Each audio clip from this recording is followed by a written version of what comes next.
As twilight fades and the chill descends more swiftly than anticipated, you find yourself on a vast, exposed prairie. No trees shield you from the gusts. No ridges offer concealment, just an immense expanse of sky shifting to shades of violet and slate. The grass rustles softly against your legs. The atmosphere carries a crisp, almost iron-like scent, and you sense the frost probing at your extremities first, your hands, then your cheeks. Venturing here without proper gear could prove fatal, a straightforward truth stated plainly to underscore the risks involved. For the indigenous peoples of the plains, this wide-open terrain served as their domain, even through the harshest winters, when the skyline stretched infinitely and unchecked winds howled across the landscape.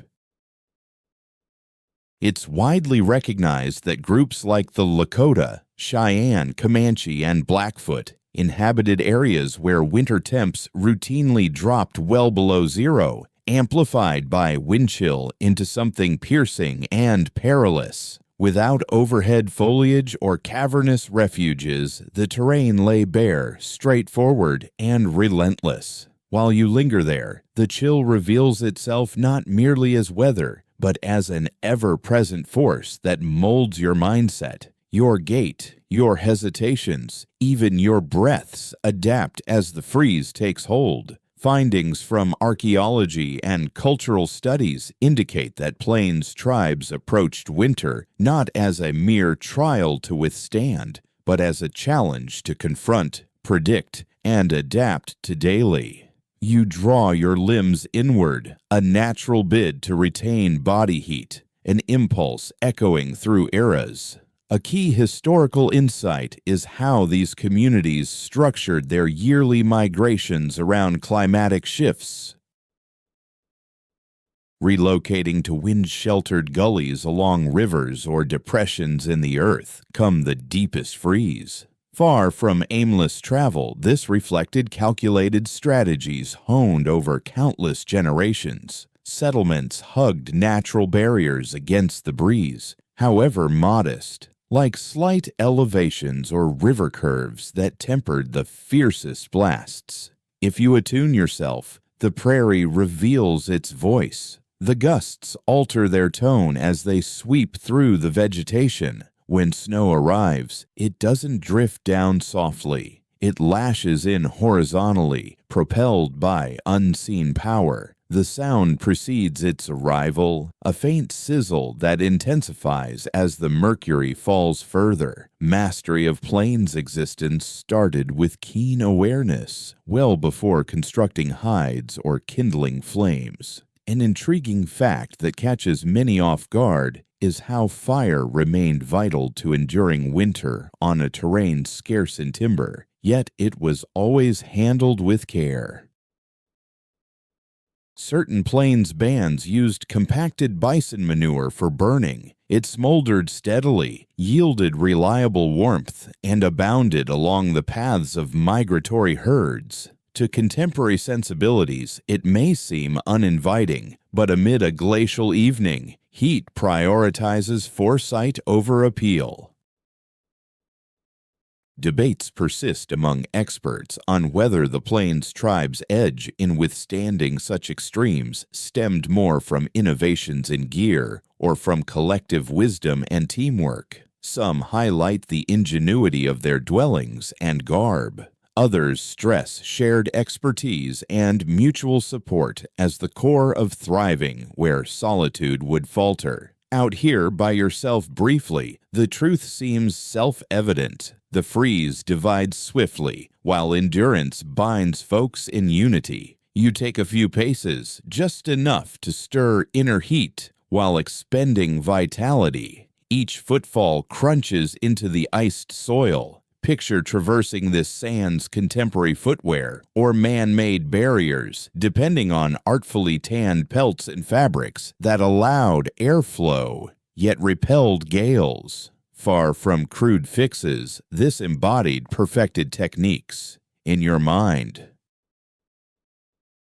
A trace of campfire scent wafts before you even approach a gathering. That haze signaled not just coziness, but direction too. Across the level plain, ascending plumes marked human presence, a reminder amid the isolation that companionship defied the chill. Such signals outweighed mere ease. They were lifelines. Certain academics propose that life on the plains in winter hinged less on battling nature and more on harmonizing with it. Rather than defying the frost head-on, inhabitants discerned its patterns, foreseeing intensifications, fleeting respites, and the limits of bodily tolerance before peril loomed. This insight wasn't documented on pages. It thrived in oral tales, routines, and subtle guidance from the old to the young. You halt for a moment, sensing the chill seep back in around you. Your exhaled air forms misty puffs that fade swiftly into the night. Evenings such as these instilled a profound sense of modesty. The vast grassland paid no heed to mere physical power. It demanded readiness, caution, and recollection. An error out here didn't proclaim itself with fanfare. It just intensified the frost as the final traces of daylight slipped away from the heavens. You grasp that the entire tale unfolding before you stems from this instant. Prior to the shelter of the teepee, the glow of the fire, the warmth of communal coverings and murmured tales, lies this fundamental reality.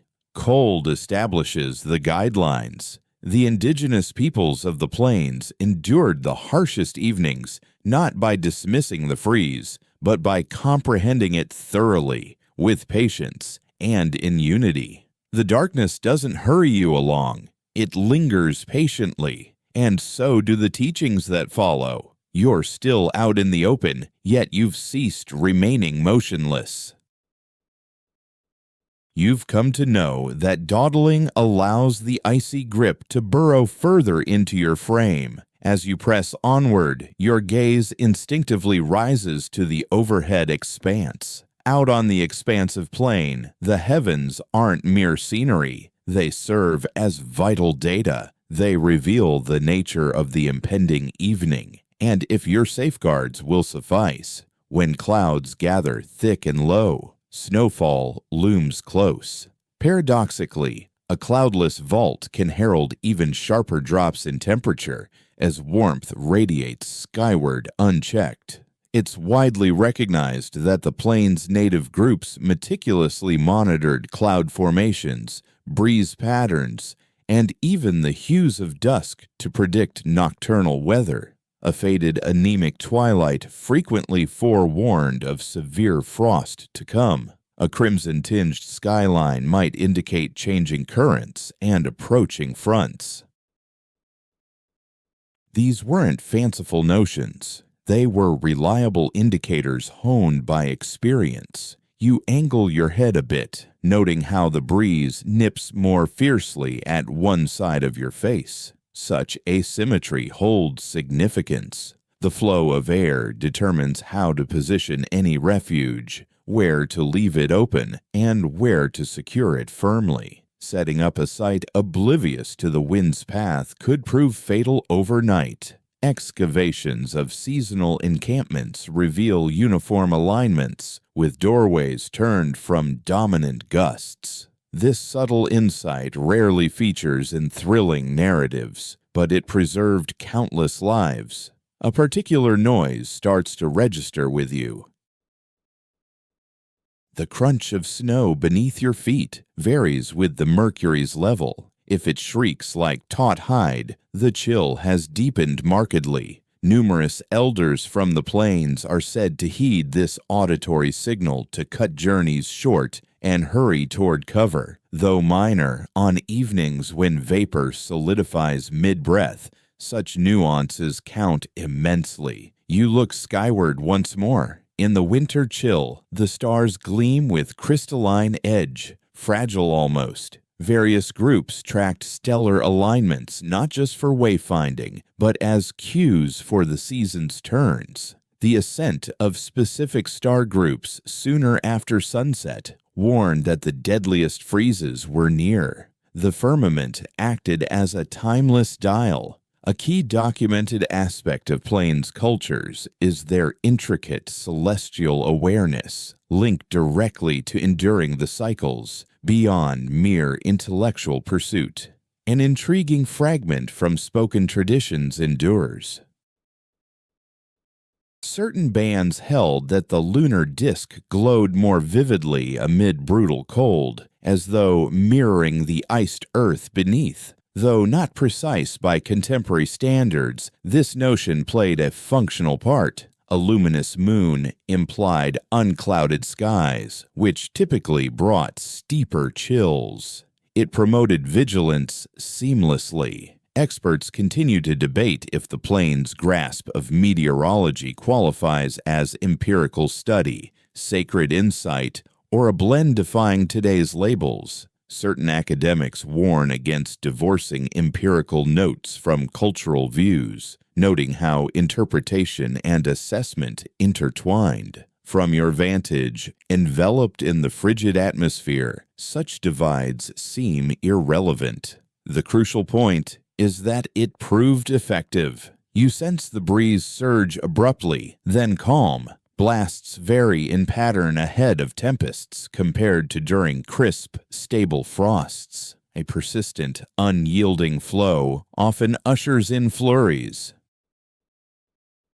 Unpredictable surges may portend plummeting degrees. Folks deciphered this without tools, their very forms turned into gauges. Odors alter as well. Fresh powder bears a pure, vacant aroma. Bitter cold carries a parched edge, desiccating the earth of dampness.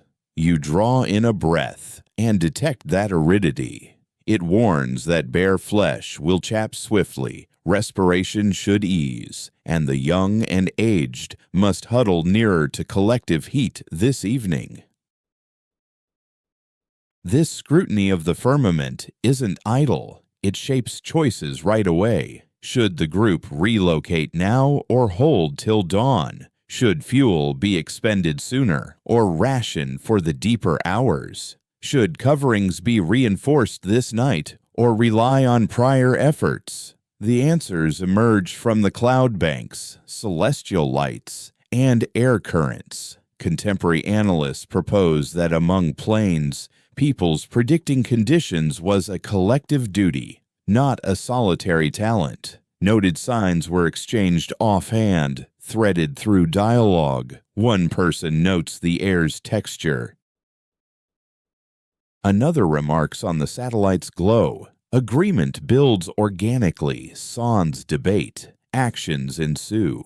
You sense a deeper calm settling in, not from any easing of the chill, but because its familiarity dulls the edge of unease. Recognizing the nature of the evening ahead strips away the sharp sting of dread. Worry drains resources you need to conserve. Clarity enables deliberate progress. With night fully cloaked around you, it dawns that reading the heavens serves as the initial shield against the harshest frosts. Protection and flames will follow. Awareness leads the way. The vast grassland has already whispered its secrets. You've attuned yourself to them. Armed with this understated insight, you start heading toward the promise of heat. Directed by time-tested rhythms from endless seasons past, not mere optimism. You press on, not driven by unease, but because activity now generates its own insulation. Across the exposed flats, lingering in place too long lets the freeze seep into bones and limbs. Over time, you've grasped that enduring here relies less on erecting lasting strongholds and more on discerning the right moments for advance or pause. Agility isn't aimless drifting, it's calculated intent. It's widely recognized that the nomadic ways of grassland peoples were intentional, particularly amid seasonal hardships. Seasonal outposts weren't rigid settlements for eternity. They were picked, occupied, and left behind purposefully. Such adaptability let groups track provisions, sidestep prolonged chills, and respond to abrupt shifts in the elements. Fluidity minimized threats. As you tread forward, faint changes in the terrain catch your eye. A gentle hollow where flakes accumulate deeper, a modest rise that tempers the gusts sufficiently for steadier breaths. These minor features count heavily. Indigenous dwellers of the plains picked sites offering even modest barriers. They understood that during the bitterest evenings, a tiny edge could separate mere unease from peril. A commonly overlooked detail from records is this. Numerous winter sites among the plains were positioned by waterways not just for hydration, but for the valley's inherent windbreaks and marginally milder pockets of air. Frost would still grip, naturally, but the nearby terrain often held the chill in unique ways, lessening vulnerability. Digs reveal ongoing use of such spots in winter, evidenced by fire pits and scattered implements. Beneath your steps, the surface yields a bit, crusted drifts yielding to solider soil. This signals proximity to cover. You ease your stride, husbanding strength as the fiercest blasts subside. Rationing effort rivals tending to body heat in priority. You can't feast without limit. You can't squander stores recklessly. Each decision weighs today's ease against the demands of the next dawn. A curious note from passed down tales. Certain grassland communities shunned utterly level spots for winter halts, viewing them as draws for the cold, akin to a sink for liquid. Though poetic in phrasing, today's knowledge validates the essence. Colder air does pool in depressions.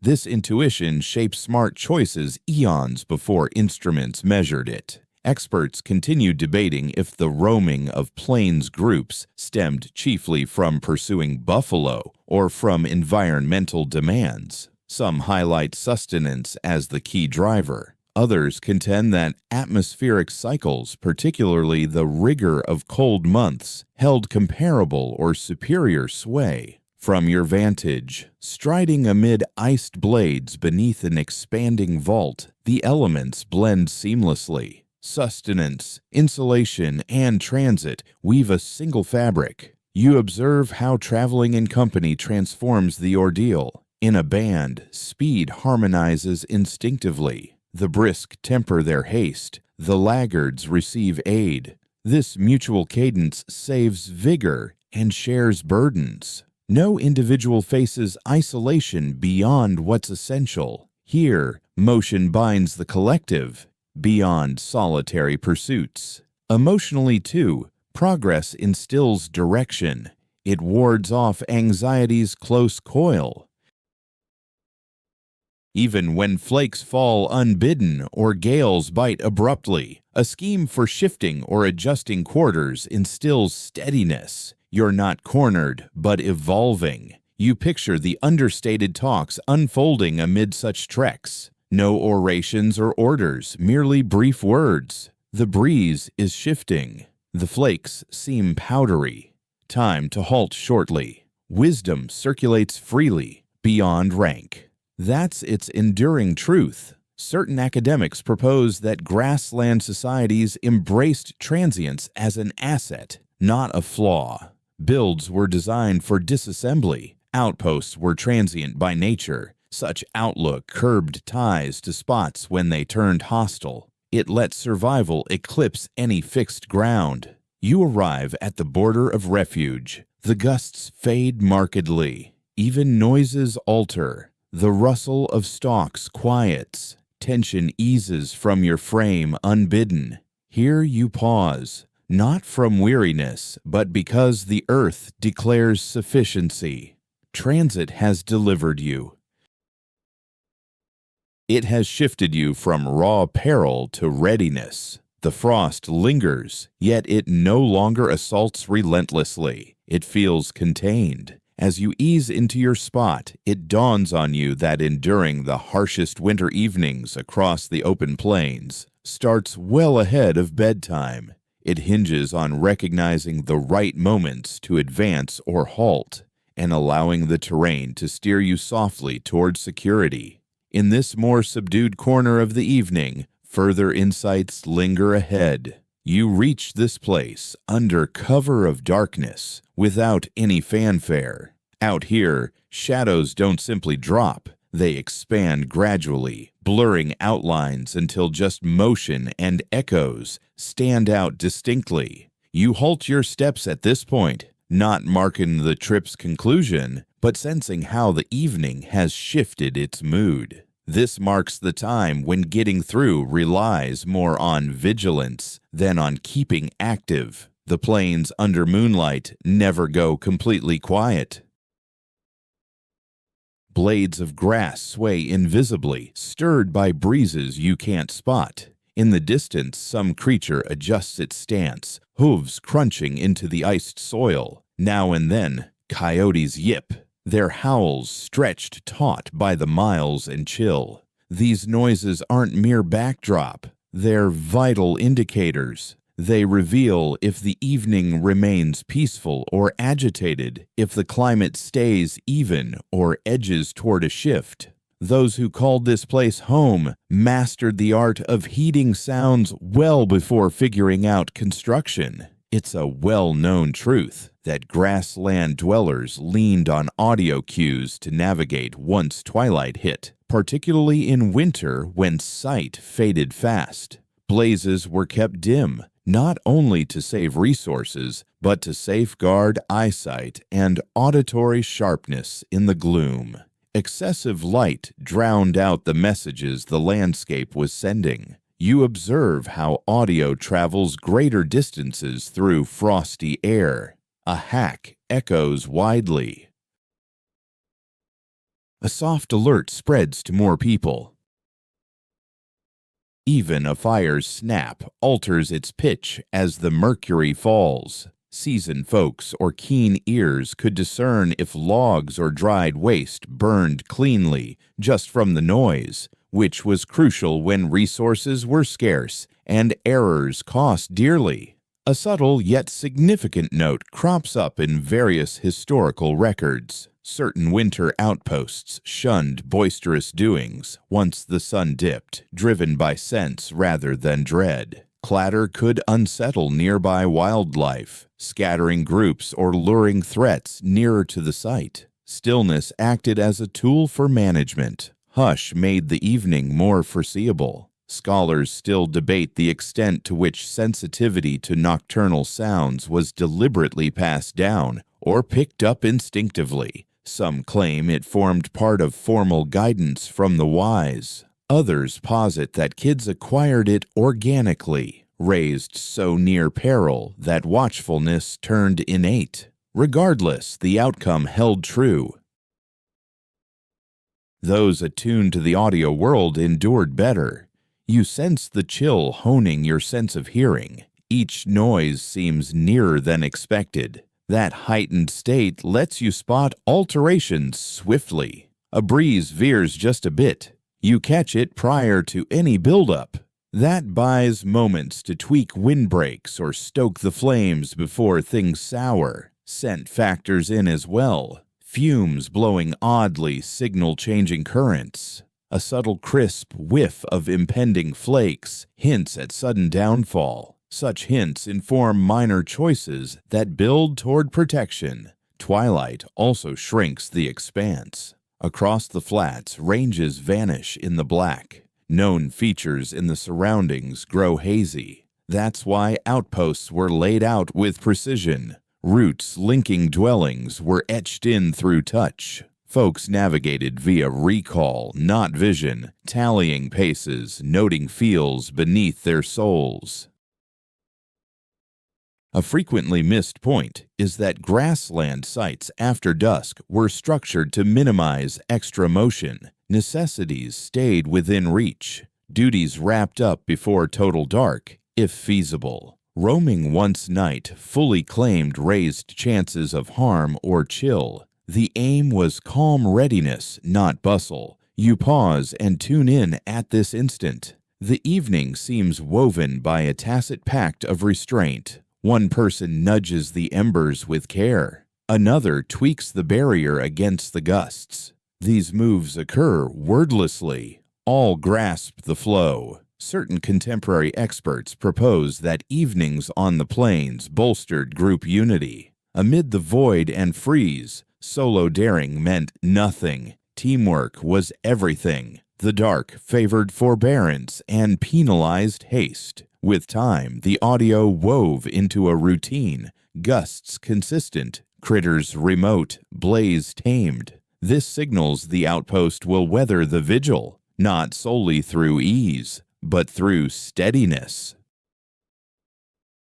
You grasp that outlasting the bitterest evenings isn't about conquering the shadows. It's about blending seamlessly into them, attending intently, and permitting the flats to convey its wisdom undisturbed. As the evening thickens, your vigilance intensifies instead of waning, readying you for the decisions ahead. You remain put, allowing the dark to fully envelop before any further action. This instant transforms Haven from a vague notion into a pressing bodily demand. Across the vast flats, shielding arises not from sturdy barriers or solid bases. It stems from positioning, form, and moderation. You start to recognize that in what seems like a barren expanse, decisions still abound. Folks frequently picture the grasslands as utterly devoid of cover, yet that's not entirely accurate. Centuries of know-how showed the grassland people's ways to discern the land's faint contours.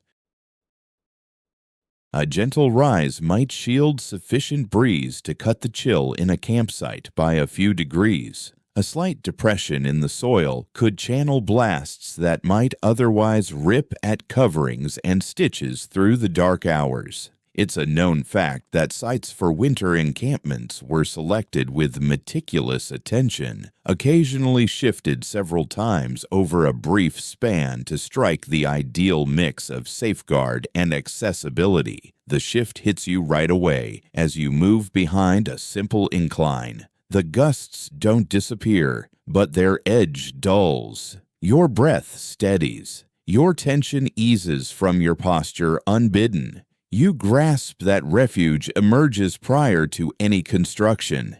It originates from the spot where you choose to halt. A widespread myth holds that grassland dwellings were basic due to their brevity.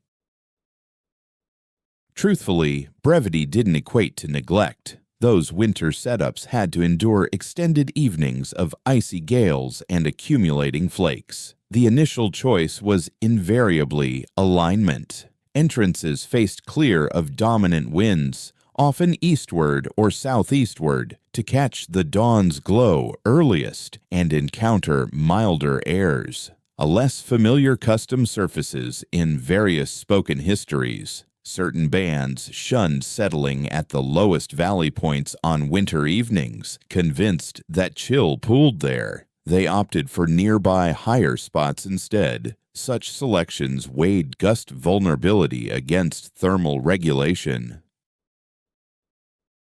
Today's weather science backs this, noting how cool air drains into depressions, rendering those picks subtly smart. You envision folks probing the soil with palms, seeking solidity under the frost. Yielding turf might buckle beneath loads and invite chill from below. Solid ground offered a surer footing for sleeping arrangements and flame positions. These aren't flashy instances.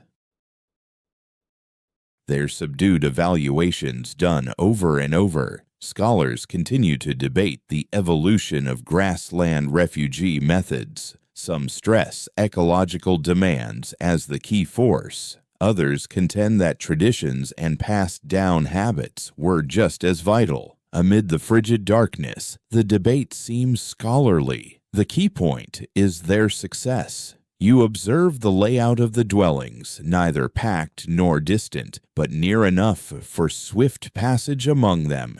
This arrangement curbs blaze hazards while fostering shared draft barriers to hold in the heat. Encampments create little havens of tranquility amid the vast, vulnerable terrain. The odor of pelts grows sharper now. Processed bison skins hold a loamy, faintly charred aroma that intensifies when heated. These aren't mere wraps. They form defenses from drafts and dampness. Every piece embodies extensive effort, precise handling, and wisdom handed through the ages. A standard historical note is that grassland structures allowed rapid tweaks. Layers could be drawn taut or slack per changing conditions. Such adaptability let groups counter abrupt chills without full disassembly. Refuge wasn't static. It was dynamic. You assist in steadying a pelt as another fastens it. Your digits throb from the freeze, yet the task moves fast and with intent. Nothing is squandered. Each motion anticipates the evening's trials on your creation. As the setup forms, the grassland pulls back a touch. The blasts turn to mere backdrop, not peril. The frost lingers in your awareness, but it no longer seems boundless. You see that weathering the harshest darks starts with these initial picks. Your stopping point, your windward stance, your molding of area without overpowering it. And with refuge secured, even fleetingly, the night shifts to bearable, not daunting. You enter, and the expanse contracts. The wide grassland dims to a subdued force kept out by stacked skins and thoughtful design. Within the teepee, the atmosphere alters. It's not heated yet, but it's more even, less whipped by endless currents. That shift alone brings ease. The contour counts more than one might guess.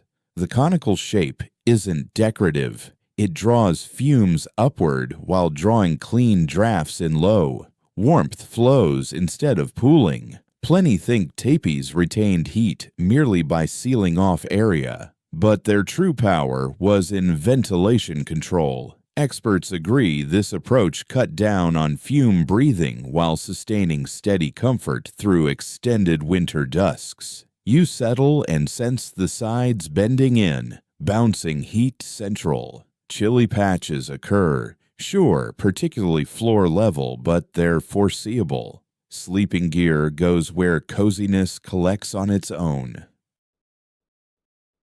The flames burn just a bit asymmetrically, enabling folks to position themselves in varying degrees of warmth instead of vying for one prime location.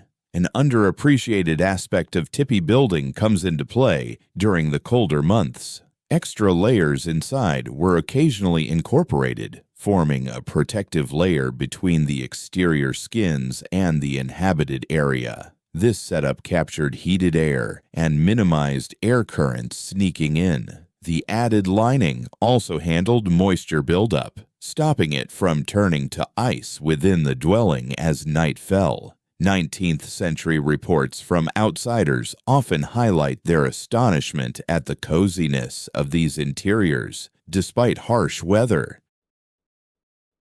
Such comfort wasn't about plush luxury in the contemporary sense. It was about reliability. The chill was there, yet it was kept in check. Certain studies point out that the count and placement of support poles could influence circulation patterns in subtle ways. A greater number of poles resulted in a broader frame, altering the distribution of heat. Craftspeople tailored these decisions to the group's numbers and the time of year. The building process stayed flexible. It evolved with needs. Academics continue to debate the origins of tipi architecture, whether it arose mostly from hands-on testing or time-honored customs. A few contend that its shape developed gradually via experimentation. Others propose that after taking root, it stayed largely unchanged due to its effectiveness. Regardless, the outcome was a dwelling ideally matched to a landscape scarce in timber and battered by constant gales.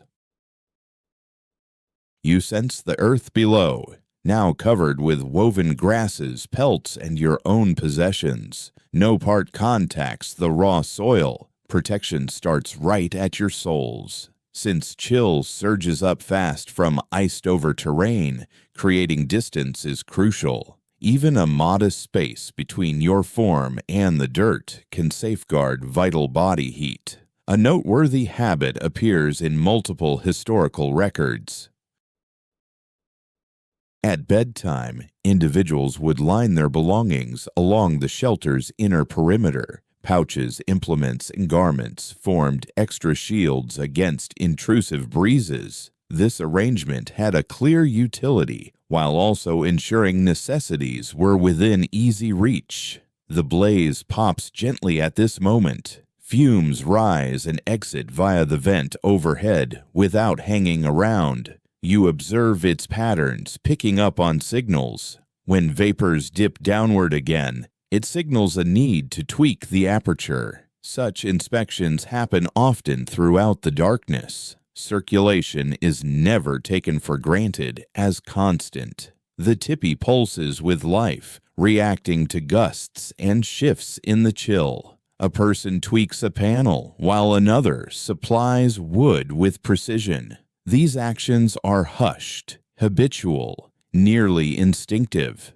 Guidance isn't required. All grasp their duties. You come to see that the tipi transcends mere cover. It functions as an integrated whole. Form, substances, flames, and inhabitants collaborate seamlessly, disrupt any part, and equilibrium falters. As you nestle deeper within, the frost turns into an observable element rather than a source of dread. The vast plain endures unbound beyond the walls, yet inside this deliberate design, heat proves attainable. And with the evening growing thicker, you start to rely on the framework enveloping you, aware it has sustained innumerable souls through far frostier hours than these. You position yourself near enough to the blaze to sense its glow, yet distant enough that it doesn't rob the breath from your chest. Such equilibrium comes from experience, not lectures. Out here on the plain, the hearth isn't a flashy focal point. It's a subdued ally, demanding ongoing regard through every moment of darkness. What strikes you first is the fire's modest scale. Today's habits crave something towering and bold. In this place, the blaze remains subdued, even unassuming by design. This choice has purpose. An oversized blaze devours resources swiftly, generates patchy temperatures, and chokes the space with haze.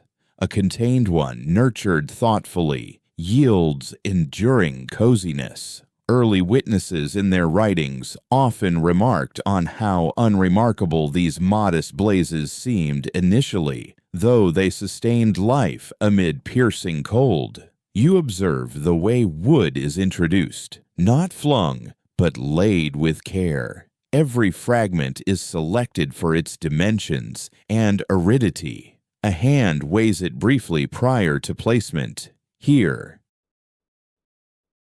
the fire receives tending as if it were a creature. Overfocus can douse it. Neglect allows it to wane. A fact that catches many off guard is the infrequency of letting the flames surge wildly after dark. Such surges spelled extravagance. They also drew attention away. A hearth roaring boisterously drowns out subtler noises, and vigilance holds value even under cover. A tempered fire murmurs quietly, preserving space for alertness. Warmth acts oddly within winter dwellings. It ascends rapidly, pooling overhead as the cold clings low. Individuals position themselves in response. Seniors and the young occupy the hottest areas. The rest shift spots periodically during the hours.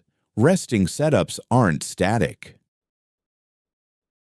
They adapt to the blaze's variations. Traditions passed down orally provide solid proof that maintaining the fire was a collective duty, not pinned to one person. Folks roused momentarily, added fuel, verified the draft, then dozed off anew. These brief interruptions kept the flames from expiring or bursting hazardously. Rest transforms into a pattern of soft interruptions instead of one unbroken slumber. You sense the heat gradually seeping through your garments and into your body. It takes its time, unhurried. The fire operates gradually, building over hours rather than striking all at once. This instills a lesson in restraint. Pushing too hard for comfort only leaves you shivering in the end. Certain accounts from the past highlight an intriguing custom. Folks would intentionally scatter ash around the campfire site. Doing so insulated the earth beneath and bounced the warmth back up. Plus, it minimized the risk of wandering sparks scorching nearby skins. What seems like disorder is really a form of management. Scholars still debate the origins of these prairie fire methods. A few argue that ideas were exchanged and modified via interactions between tribes. Others propose they arose separately, driven by comparable challenges in the landscape. Either way, the result was consistent. Flames turned reliable, tamed from chaos. You observe the way individuals engage with it. Nobody lingers gazing at the blaze for extended moments. Focus shifts swiftly back to chatter, to hearing the quiet, to dozing off. The fire holds value, yet it's not idolized. It functions as a tool. As hours pass, the aroma evolves. Notes of combusting material mix with the cozy scent of heated pelts and subtle hints of meals. This complex fragrance conveys security. It indicates that all is proceeding smoothly. Should anything alter, say, if the smoke carries an acrid tang, swift measures come next. A steady cadence prevails. Tend the blaze now or simply stir the air. Attend, relax, cycle through. This pulse sustains the darkness. It wards off fear. It stops the chill from infiltrating deeply. You come to see that the fire goes beyond mere heating. It organizes the hours. Every adjustment signals another stretch of time endured without harm. Every lingering coal offers proof that dawn remains within reach. Beyond, the grassland stretch is icy and immense. Within the circle, the blaze nurtures a more compact domain. It doesn't rule that space. It merely upholds it. As the light softens to a consistent shimmer, you ease back a touch, confident that another will rouse before it dims excessively. Reliance is vital here, just like the combustibles. And as the fire maintains its subtle vigil, the evening unfolds. Controlled and bounded, step by measured step, you start perceiving absences prior to presences. No cords of timber wait close by. No heaps of snapping twigs reserved for future needs. The open land doesn't supply timber freely, particularly during the freeze, and all gathered know that anticipating plentiful wood would prove foolish. Comfort has to derive from the terrain's true offerings, not imagined bounties. Combustibles turn into a subtle challenge. Each bit consumed this evening was foraged beforehand, transported with purpose, and expended thoughtfully. The grassland dwellers grasped this from the start. Deep acquaintance with barren or thinly forested expanses forged unique approaches to flames. Instead of hunting scarce items relentlessly, they turned to plentiful, dependable sources. Cured bison chips take the spotlight in this. After thorough drying under sky and breeze, they smolder steadily and uniformly. They deliver consistent warmth, devoid of sudden surges and minimal haze, if handled right. Initial visitors frequently remarked on its potency, though often with evident unease about the concept. Yet, when frosts intensify, utility trumps optics. You grasp one presently. It's featherweight, nearly stringy, arid to the point of breaking neatly. No pungent odor lingers after proper aging. Positioned judiciously in the hearth, it simmers more than it flares, dispersing heat steadily for extended durations. Such qualities enable overnight fires with infrequent additions. A key insight many overlook: foraging for fuel typically aligned with pursuits of game. As herds roamed the flats, so did their leavings. Households amassed and cached parched droppings ahead of the cold season, piling them at prospective resting spots or hauling them on migrations, safeguarding combustibles ranked equally with securing provisions. Accounts capture a minor yet revealing ritual. Individuals would often wrap fuel softly prior to committing it to the blaze. A thud suggested dampness persisted. A sharp snap indicated prime burning quality. This basic test avoided squandered labor and irritating fumes within dwellings. Certain experts note that depending on chips eased strain on limited timber along streams and lowlands, this spared those zones for alternative purposes, like constructing covers or crafting implements. Thus, selections of fuel influenced wider ecological harmony. You see how sparingly combustibles are used versus today's bonfires. The aim isn't to blast areas with intense heat, but to sustain a tolerable level across the vigil. A gradual consumption suits the extended gloom. Fierce flares dissipate rapidly, cooling you more sharply afterward. Debates persist on whether grassland fuel traditions spread broadly among communities or evolved separately amid parallel surroundings. Certainly, trade routes helped disseminate ideas, yet local innovations shaped practices too. Various areas preferred distinct resources based on what was at hand. The key lay in adaptability over sameness. This particular fuel alters the fire's behavior. It glows steadily instead of flickering wildly. The warmth distributes uniformly, gradually heating the enclosure. Such consistency lets folks rest in brief shifts, assured the blaze won't die out abruptly. The aroma shifts once more, gentler this time. The odor of combusting manure merges subtly into the air, grounding and subdued. It hints at endurance. The flames endure. Here on the prairie, fuel isn't merely for combustion. It's an element to strategize with, to honor, to conserve without exception.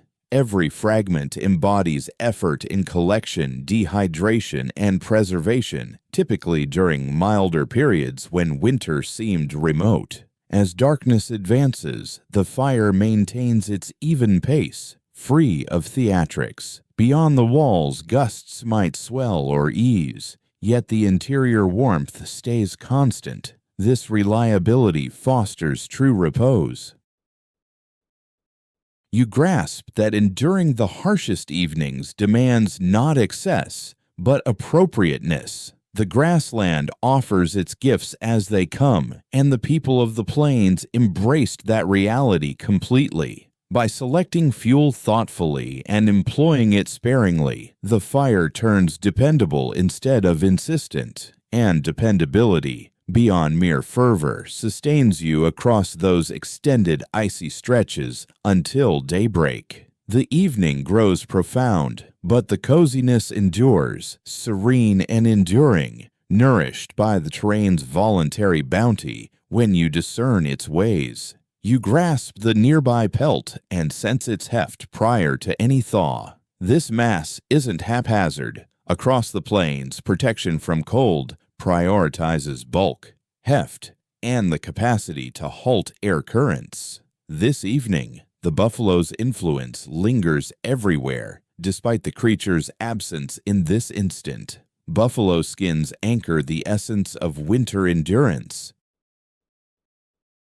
When treated right, they deflect breezes, retain warmth, and cast off frost. Folks in these parts knew an inadequately processed skin posed risks. Should it grow rigid in the chill or soak up dampness, it lost its protective role and turned hazardous. Hence, the process of redding hides demanded precision and patience, undertaken well ahead of the frosts. Narratives from the early 19th century repeatedly highlight the comfort of buffalo robes. Explorers recounted bedding down in the open, swathed in such pelts amid sub-zero conditions, only to rouse refreshed, awed, and grateful. These tales aren't embellished for effect. They document a resource ideally attuned to its surroundings. You trace your hand over the inner side. It's plush, yet resilient. The hair is thick, capturing air near the skin. That captured air serves as a buffer. The exterior hide resists gusts. Combined, they form a shield that contemporary materials often can't rival sand's chemical aids. A recurring habit in cold-season encampments involved positioning the furry side against the body for sleep, thus holding body heat, while the tough side outward fended off air leaks. By daylight, that same skin could be reversed to suit the weather. Versatility reached into everyday handling of items, too.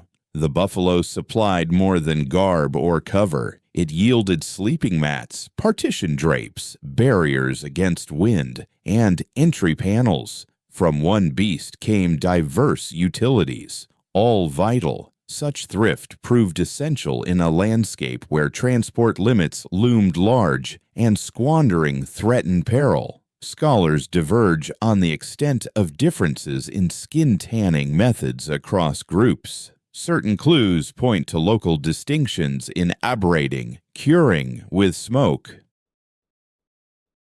and tenderizing approaches. Some contend these tweaks stem from household traditions over collective heritage. Undeniably, though, the final product had to withstand brutal lows, or it fell short. You detect the fragrance presently, cured with smoke. The hide bears a subtle, persistent trace that intensifies with heat. This smoking not only conserved it, but boosted defiance against wetness. Plus, it repelled bugs during balmier times, prolonging the skin's service.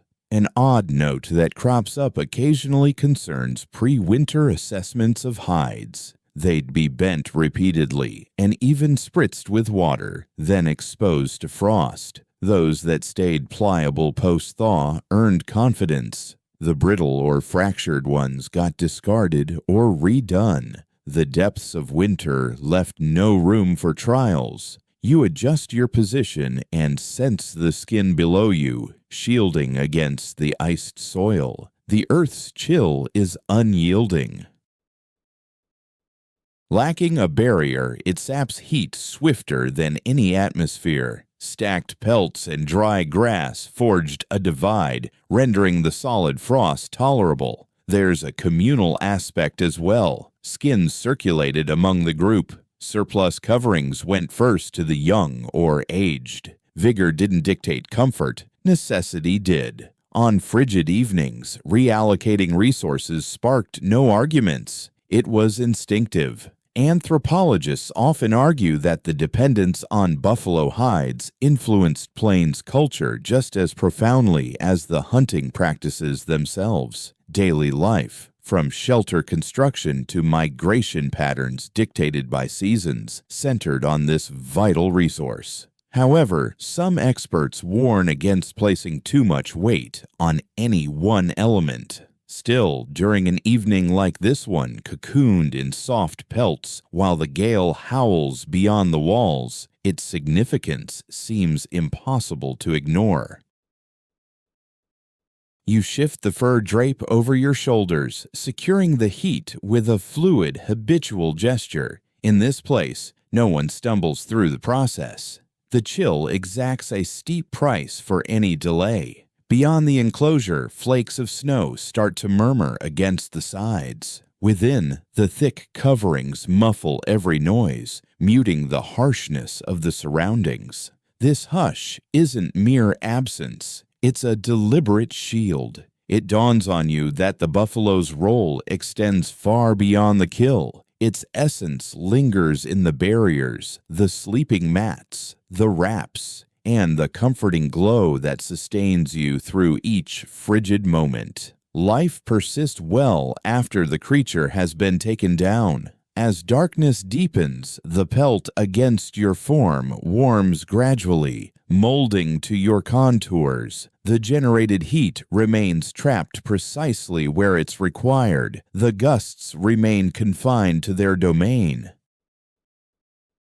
In this fundamental interplay of flesh and hide, you grasp how a single beast evolved into a source of refuge, barrier against the elements, and quiet confidence, guiding communities securely through the prairie's most brutal freezes. Pausing to tweak your attire, the action itself reveals a key truth. Here, garb isn't for show or personal flair. It's a calculated strategy for retaining body heat in an unforgiving landscape where rapid loss can prove deadly. Each stratum serves a purpose, born from generations attuned to evenings such as this. Rather than donning a single thick piece and stopping there, warmth is layered incrementally. A gentle lining clings to the skin first,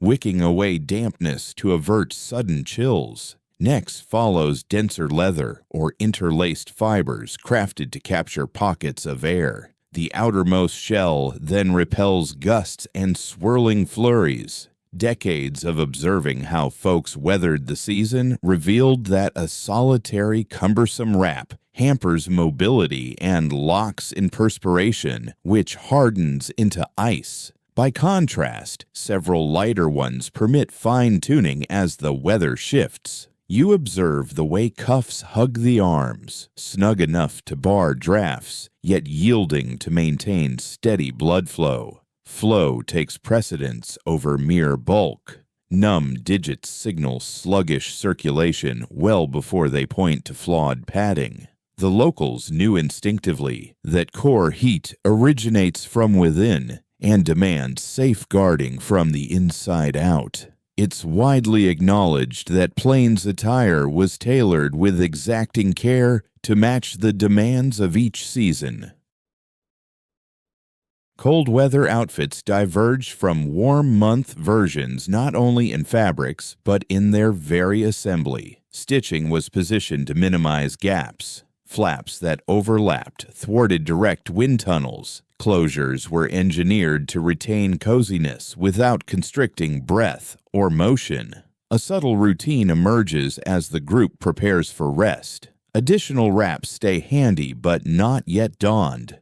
Additions come gradually, only as required. Generating excess heat prematurely drains vitality and fosters condensation. Holding off lets your internal temperature even out before full enclosure. You sense how the inner surface of a fur wrap heats up swiftly on contact with flesh. The hairs yield just a bit, holding the air close. That captured layer forms the true buffer. A slight repositioning circulates it anew, sustaining the glow evenly.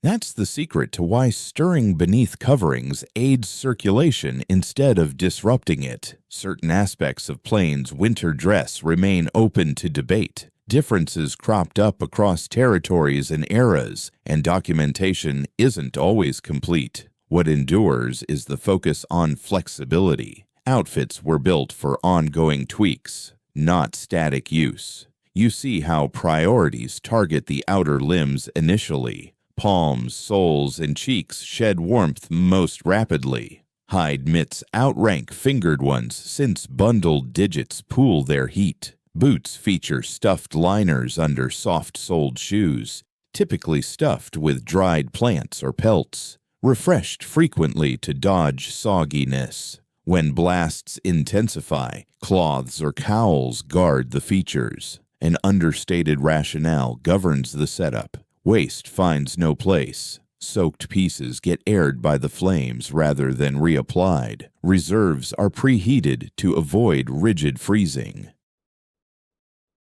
Upkeep blends seamlessly into daily rhythm, never isolated. It strikes you that preparing for the freeze isn't a one-off task. It's a fluid ritual unfolding across the hours of darkness. Strata are added or shed. Modifications occur instinctively. Folks attuned to their own sensations and the shifting outdoors on the spot. Certain outsiders once labeled plains dress as overdone, ponderous, cumbersome, superfluous. Such views stemmed from ignorance. The load spreads evenly. The utility is sharp and focused. Every element justifies itself via reliability. Easing into position, now fully equipped against the drop, the frost seems remote instead of menacing. Its presence lingers faintly, but it no longer claws insistently. Your frame retains its inner fire with assurance. You come to see that enduring the open lands hinges on these understated decisions. The manner of covering, the timing of refinements, the sequence of safeguards. As the evening wears on, your garments merge seamlessly with the refuge around you, shifting alongside your movements and evolving through the passing hours to trap heat nearby while warding off threats from afar. You ease yourself down with caution, aware that reclining differs from true repose. In the winter expanse of the prairie, slumber evolves into a honed technique. The way you position your form, distribute your mass, even orient your gaze, all these elements shape the outcome. They determine if the darkness unfolds without incident or saps your vitality before dawn breaks. You avoid sprawling out fully, as that would leave too much of you vulnerable to the chill. Rather, forms tuck in gently to retain body heat. Legs bend toward the core. Limbs pull in tight. Coverings like blankets and pelts are bundled snugly, secured with purposeful overlaps instead of slack hangs. Those seasoned by numerous seasons out here know well that any openings beckon the frost to infiltrate. Years of trial revealed that bedding straight on the earth was never viable.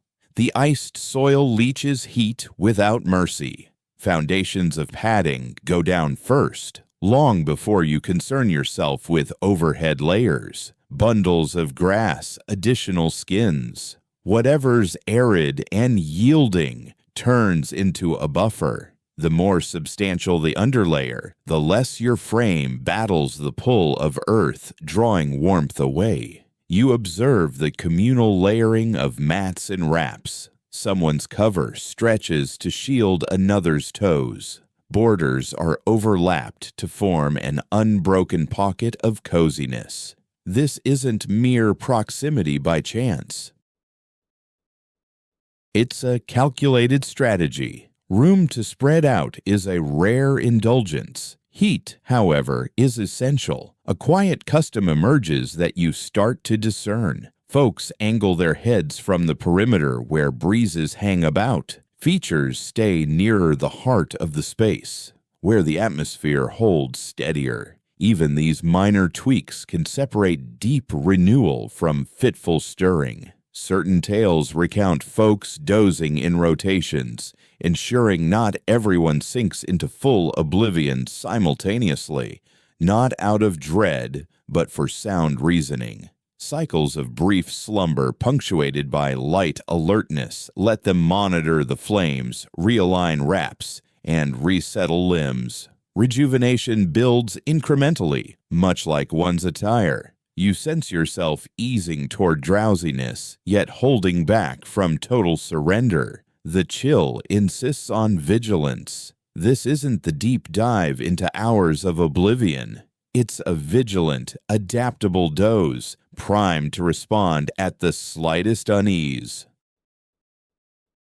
With practice, it flows effortlessly instead of wearing you down. Observers frequently highlight a striking irony. Amid the severity, inhabitants of winter outposts often spoke of sound nights. The explanation was straightforward. The whole setup prioritized recovery. No excess motion, no squandered energy, no doubts about security. Serenity fosters slumber, chill or no. You make a small turn, drawing a pelt firmer over your upper back. The shift circulates the glow anew. It comes instinctively, ingrained in muscle memory ahead of conscious thought. Scholars debate if this dozing style prevailed uniformly over the grasslands or differed sharply among bands. Accounts are spotty, and spoken traditions spotlight varying aspects, yet the core notion endures. Repose was deliberate, not haphazard. You unwind purposefully. Your inhales grow measured. You master drawing air lightly via cloth when the bite intensifies, letting it soften en route to your chest. This eases strain and averts hacks that might rouse companions. Politeness and endurance intertwine in such moments. You perceive how noises dull. The blaze pops gently, gusts buffet, then ease off the enclosure. These rhythms blend into a comforting hum, reliable enough to soothe. An abrupt quiet would unsettle more than clamor. With the darkness thickening, you fall into a cadence. Rouse, tweak, doze, cycle. The hours elongate, yet without strain. Every fine-tuning reaffirms your command over your own comfort. You grasp that enduring the deepest freeze isn't fleeing the dark. It's partnering with it, embracing shallower renewal, adapting over fighting back. As your breaths steady once more, encased firmly and bolstered underneath, the frost eases its hold a touch. Daybreak seems within reach, and that's sufficient for the moment. You sense a form easing nearby, then one more. The area contracts, but the glow intensifies. On evenings such as this, proximity isn't optional solace. It's a time-tested counter to the freeze, refined across eras. Shared energy is preserved energy. Folks align with care, not haphazardly. Forms are arrayed to let heat flow inward, not flee. Young ones nestle amid grown-ups. Seniors gain cover from currents. Vitality turns outward as a gift, not a guarded store. This arrangement recurs in countless portrayals of grassland winters. Extended scrutiny proved that a lone individual, however bundled, shed warmth quicker than a collective. Mutual heat lightened the load on blaze and stores. It let modest flames endure further into the gloom. This arrangement also cut down on the times folks had to rouse themselves to tend the fire or add more wood. You see how everyone positions themselves, pressing backs together and drawing legs in tight. Such positioning cuts down on the skin left bare to the chill. Even their breaths deepen and ease off bit by bit as the bodies settle into a unified cadence. Heat turns into something shared among them. One thing that slips past most eyes is how they stay lightly attuned to one another, even in repose. A tremor prompts a shift to close a gap.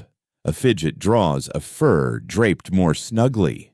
These reactions come instinctively, picked up young and woven into habit. Help shows up without a word spoken. Certain thinkers argue that this bodily nearness strengthened ties in the group that went further than just making it through alive. Others warn off from idealizing pure need. Each side carries weight. The freeze forced teamwork,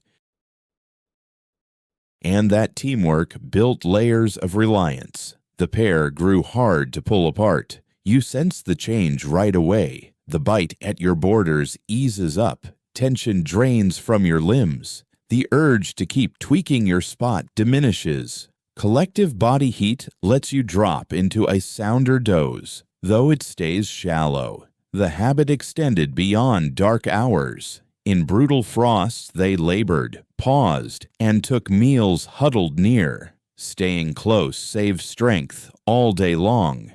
The season altered how much space people kept in ways the mild weather never did. You spot how gear gets gathered in as well. Bags, gear, garb all get pulled tight, building extra barriers of protection for the bunch. Items stay covered unless there's cause not to.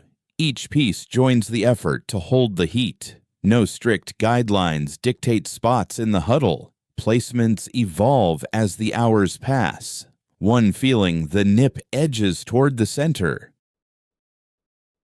Another running hot slides to the rim for a spell. The cluster flows like one living thing, adapting to shifts in the air. Certain watchers long ago got it wrong, seeing the tightness as chaos or no room for self. They overlook the bigger picture. When hanging on hangs in the balance, personal space fades from importance. Heat comes first, and self-respect bends to fit. You tune into the rhythm of breaths encircling you. Steady and calm, it steadies the nerves. It shows the setup holds firm. Everyone's cozy enough to unwind. A soft emotional lift comes with it. Worry pulls back when isolation isn't the rule. The wide, icy plain stretches on beyond, but wrapped in this heat and company, it seems far off. You grasp that pooling body warmth isn't some backup plan. It's the heart of the approach. Flames, covers, and outfits aid it, but flesh and blood make it whole. As the darkness drags and the circle stays solid, nobody turns to ice. Nobody squanders effort. The frost gets handled as one in silence, without fanfare. And in that tight-knit space, a basic, lasting insight hits home. On the harshest evening, making it isn't a solo act. It's collective, drawn in and released with each breath, borne across the shadows till dawn breaks. You stir not from full refreshment, but because your frame calls for sustenance. The chill works that way. It gnaws at your stores in quiet while you drift off, converting hoarded fuel to heat on its own terms. Appetite creeps in soft at the start, then pushes firmer if brushed off. Out here on the flats, fueling up ties straight to holding the heat. It's woven into the routine. You rise gradual, minding the warmth that could slip away. A neighbor hands over rations nearby. No fuss made, no call out, no break in the talk. Such swaps have run their course endless times. Folks grasp that a raw night calls for constant nibbles, not one big load, then emptiness. Strength needs regular drips to rebuild inside. The rations pack a punch. Grease counts big in this. Just stringy cuts won't hold the line till light. Clarified oils, jerked strips blended with fruits, broths simmered thick over long stretches. These are the season's staples, tuned to smolder steady in the gut. Lessons from the wild showed that heat sparks from the belly's work as much as from flames afar. You chew a mouthful and sense a glow starting to unfurl inside. It doesn't surge, it roots deep. That's the sort that endures when embers fade or gusts batter the walls harder. They figured out quick that skimping on eats led to quakes down the line, no matter the setup's strength. A subtle habit catches your eye. Shares go fair but tailored. Extra goes to those calling for it. No remarks passed. Young ones, seniors, those who toiled most before dusk get bumped up soft. It's no handout. It's smart planning laced with concern. Some old chroniclers botched the grassland grub, figuring shortage where method ruled. They eyed the slim picks and pegged it as bare bones. They skipped how cold season eats zeroed in on output over plenty. Each bit served a role. No extras dragged the load through the freeze. You see meals come in quick bursts, not drawn-out feasts. Bites get taken, then held off. That keeps the inner fire stoked even, yielding reliable glow through the hours. Moreover, it wards off drowsiness that might blunt your vigilance if the weather turns. A subtle noise arises from the fire's edge as the meal is readied, gentle stirring of a low simmer. An individual samples and tweaks the spices by instinct, not by exact amounts. Taste takes a back seat to reliable nutrition and steadiness. Yet meals evoking known flavors offer solace, and easing tension saves vital strength. Tension guzzles fuel rapidly. Various bands preferred distinct mixes based on the year's bounty from the earth. Certain winters brought ample game. In leaner ones, they leaned harder on cached oils and desiccated greens. No universal recipe governed all gatherings. Flexibility trumped custom when the environment altered. You sense a gentle thaw in your fingertips post-meal. Circulation quickens. Tension eases from your limbs. The fur draped over you seems plusher as inner heat builds outward. That's precisely why skipping meals proves disastrous. The chill assaults both exterior and core simultaneously. Contemporary experts disagree on seasonal calorie shifts across the grasslands. Documentation is spotty, and spoken tales highlight varying recollections. Undeniably, folks tuned keenly into bodily signals, tweaking portions as needed. A minor yet revealing habit surfaces amid these evening feeds. Sips are measured carefully. Excess fluid chills the system. Heated soups outrank icy drinks. Every intake gets weighed for its heat impact. You grasp that winter dining isn't for indulgence, it's for upkeep, sustaining that inner blaze so the outer flames aren't overburdened. Once done, you bundle up once more, trapping the heat close. The circle eases into repose. The flames get a final glance. Darkness reclaims its rhythm. Food emerges here as more than fuel. It's inner armor you tote within. It's readiness for those moments when embers fade and frost bites deepest. With breaths steadying anew, buoyed by dual sources of heat, security settles in. The flatlands stay frigid, yet your form is nourished, primed to endure till dawn breaks. You venture out from the cover for a moment, not from desire, but necessity. Winter rarely pauses for ease. Pursuit doesn't halt merely because darkness turns hazardous. Indeed, the freeze heightens its press. Nourishment stokes inner warmth, and that warmth sustains life. The pair are inseparable. Chilly pursuits bear heavier stakes. Each step demands greater toll. Drifts mask treacherous footing. Gusts sap vigor swifter than anticipated. You soon discern this isn't prime for bold sprints or needless gambles. Rather, endurance serves as the key weapon. Vigilance supplants haste. Watching overtakes rushing. Folks long ago recognized beasts act altered in the frost. Buffalo herd tighter, sharing body heat much like humans. Their trails grow routine, etched into drifts and iced earth. Trackers master these routes not solely for locating quarry, but to spare effort on dead ends. The bite intensifies as you hold position, observing. Action generates heat, yet excess drains reserves. Equilibrium hangs fine. Trackers trade duties, alternating surveillance, advance, and pause. None ventures solo beyond limits. Isolation invites the season's wrath.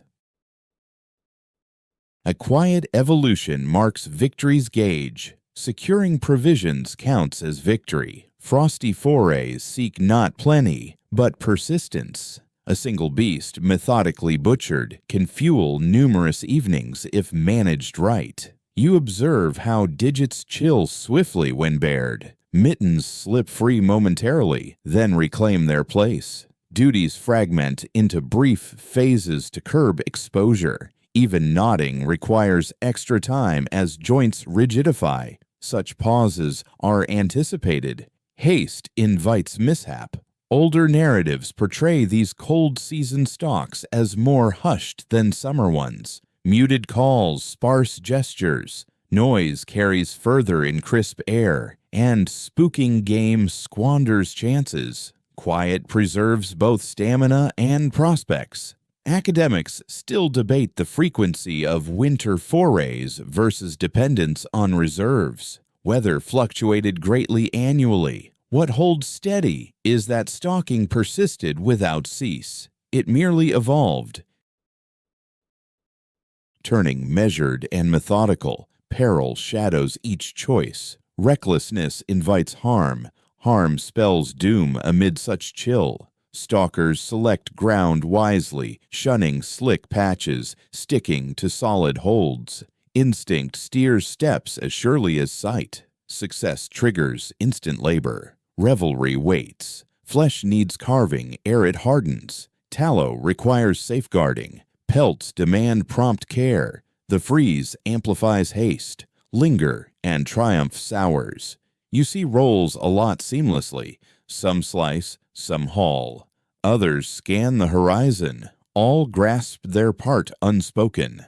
Winter offers zero margin for error. In these tense intervals, a subtle observation catches your eye. Before heading back to base, the hunters typically halt for a moment, scanning the wind and heavens once more. Conditions change fast out there, and hauling cumbersome burdens against a strengthening gale can prove perilous. Precision in timing rivals raw power. Once provisions make it to the refuge, a subtle ease ripples through the group. No fanfare, just purposeful motion. Sustenance promises heat ahead. Heat ensures enduring through one more evening. You step back into the warmth, the chill clinging to you like a burden that gradually thaws by the flames. The pursuit wraps up temporarily. Darkness lingers on. You grasp that pursuing game in the frost isn't rooted in boldness. It's grounded in caution. Recognizing the right moment to push forward, to pull back. Understanding that endurance rewards those who plan for what follows. With the dwelling sealed once more and the blaze steadying, the hazards braved beyond convert to security indoors. The freeze persists, yet it's met with measured responses, free of waste, through deliberate choices one by one.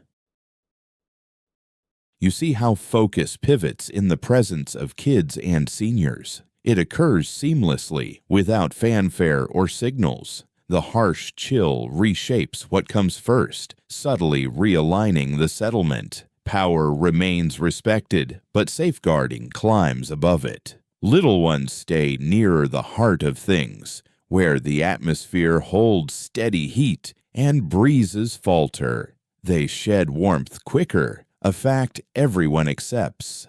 Additional pelts materialize beside them effortlessly. One person tweaks a panel. Another draws nearer, lending body heat wordlessly.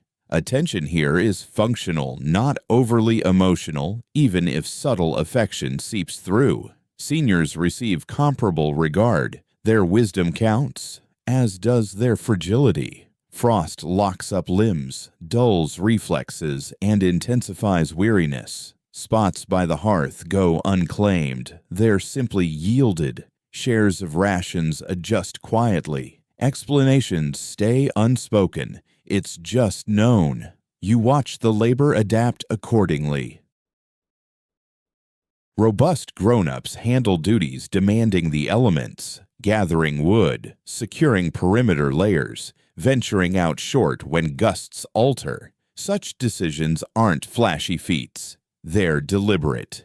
The aim: curb threats to the vital core.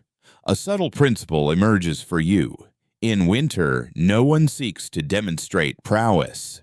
Bravado has no place when the cold swiftly penalizes folly. Endurance hinges on maintaining the group's viability, not flaunting toughness. The young absorb skills by being near. They observe the folding of skins, the tending of flames, the cautious steps amid frozen stiffness. Knowledge sinks in via routine, not lectures. When a youth's turn comes to contribute more directly, the essentials are already ingrained. Seniors offer input in distinct ways. Guidance drops sparingly, often a timely remark. Shift that nearer. Hold off a bit. The blaze endures. Such insights hold sway, drawn from lived recall rather than abstraction. Folks heed them. Contemporary views sometimes vary on how age influenced command in frozen outposts. Records in print are spotty, and spoken traditions highlight shifting interactions. But one truth stands. The chill briefly restructured duties. Guidance leaned to those most attuned to the immediate threats. You perceive the safeguarding of repose for the neediest. Kids get nudged toward extended slumber. Seniors face fewer interruptions through the dark hours. The rest shoulder additional alertness to offset it. Rest turns into a communal asset, allocated with precision. Emotionally, there's depth too. Icy evenings heighten unease among the small and exhaustion among the aged. Tales unfold in hushed tones. Comforting words recur. Voices remain even. Worry drains reserves, and reserves can't be squandered. You catch fleeting chuckles, subdued and restrained. Wit persists in this space. It eases strain without sparking disorder. A mutual grin offers its own comfort, soothing forms toward renewal. One routine draws notice. Folks monitor the young and wise more than their own states. A light touch on the arm, a pelt drawn snug, a murmur of inquiry. These gestures weave into the night's rhythms, even amid sleep. Certain visitors long ago mistook the plain's existence for brutality bordering on indifference. They confuse thrift with indifference. Truthfully, vigilance here never wanes. It manifests in deeds over declarations. You sense this emphasis steadies the collective, assuring the frailest are shielded, lets the others unwind a touch. That unwinding saves strength and hones decisions.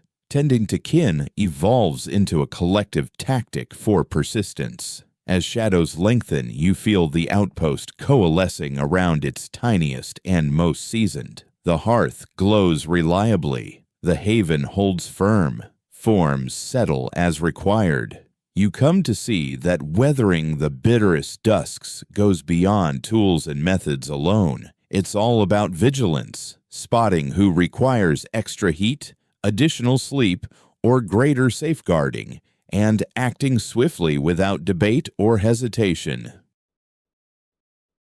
As you ease back into your spot, enveloped by this subtle network of support, the vast prairie beyond seems far less intimidating. Within the group, the chill is countered not merely through expertise, but via a collective duty passed down through the ages, guiding all toward the dawn as one.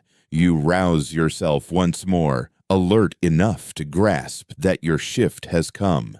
The flames have dipped lower now. The structure seems to inhale and exhale in a new rhythm. These shifts in duty aren't proclaimed. They pass soundlessly from individual to individual, guided by routine instead of orders. You rise gently, taking care to disrupt the communal warmth as little as possible. The chill hits you right away, biting fiercer after stillness. That sharp difference underscores the importance of these rotations. An unchecked blaze diminishes quicker than you'd think. An overlooked breeze can create tiny openings that widen into serious issues come daylight. You position yourself by the fire, holding off on adding fuel for the moment, simply attuned to the surroundings. In the heart of the darkness, the open plain murmurs in altered tones. Noises seem more spaced out. The gusts take longer breaks in between. Such lulls can mislead. They frequently precede fiercer bursts. Pausing briefly before responding allows you to anticipate the shifts rather than leaping in prematurely. These vigils aren't for fending off foes like in tales. They're for maintaining equilibrium, monitoring the blaze, the enclosure, the shifting skies. Your awareness isn't the tense sort from legends. No strain tightens your frame. Here, it's gentle, enduring, perceptive. You add fuel with precision, only what's needed to brighten the embers without stirring up haze. The flames build gradually as they're meant to. When the breeze veers, you tweak a section of the covering. The gesture is minor, routine, nearly instinctive. Such tweaks avert much bigger troubles down the line. You sense how the group alters in this late hour. The breaths nearby deepen. Forms grow cozier from pooled body heat and sustenance. Yet this is precisely when errors creep in most readily, as ease tempts oversight. These duties stand as a bulwark against that drift. Certain folks endure wakefulness better, others stir more readily. Gradually, tasks align organically. No one dictates them. Each discovers their limits without overtaxing themselves. The season of frost doesn't prize equality. It values truth. You pause to extend your fingers toward the warmth, not too near. Flesh thaws first, then the knuckles ease. You shift subtly to stay limber. Idleness breeds rigidity, and rigidity courts mishaps. In the freeze, slip-ups swiftly turn to harm. Beyond, a faint flurry starts to descend. You catch the sound prior to sensing it. A muted, persistent whisper overtakes the keener howls of air. Flakes muffle noise, yet they burden as well. You inspect the boundaries of the setup, sweeping off buildup to keep the material secure. A quiet assurance arises in these moments. As the rest slumber, you shoulder the darkness itself, not oppressively, but reliably. You're woven into the framework, sustaining the whole until light breaks. Recollections surface of accounts from times when duties lapsed or were cut short, blazes extinguished, protection slackened, folks rousing to undue iciness. These tales aren't meant to scare. They are cautions. The winter spares no lapses in memory. The hours elongate oddly then. You gauge them by the blaze's endurance, the cadence of breaths, the chills advance and retreat. No clock ticks away seconds. You heed cues. Once the flames stabilize and the gusts quiet, your stint draws to a close. You rouse the following person with care. A light contact, a murmur, nothing jarring. The handover counts. The frost penalizes haste. Seamlessness ensures the dark flows evenly. You reclaim your position. Heat seeps back gradually. The covering drapes over your frame once more. The blaze holds firm at your back. Another attends now. In repose, it dawns on you that these interludes aren't breaks from slumber. They're woven into its fabric. They spread the load so solitude doesn't crush any single soul under the night's full press. The plain beyond persists in its hushed stirrings. The cluster stays watchful, even amid ease, and as sleep claims you anew, faith grows that the equilibrium endures, propelled by modest, deliberate steps amid the slumber of nearly all. You stir to the breeze altering course. It doesn't herald with fanfare. It glides in, bears down, then withdraws, probing the structure as chill invariably does. Gales across the flats seldom burst forth fully formed. They assemble incrementally, offering scant alerts to those attuned to the whispers. The flakes commence softly, near courteously. Initially they appear benign, veiling the earth and dulling echoes. But wisdom warns against deeming the onset safe. Hard lessons reveal the peril in tempests that dawn mild, lulling you into complacency. You sit up straighter, noting the atmosphere thicken, laden with dampness. Individuals work in silence. A section of covering gets secured, supports are inspected, additional skins are drawn nearer to the enclosure's sides. These tasks unfold with speed, yet without haste. Frenzy squanders effort. Blizzards favor composed readiness. When gusts join flakes, the landscape transforms. Flurries by themselves offer protection.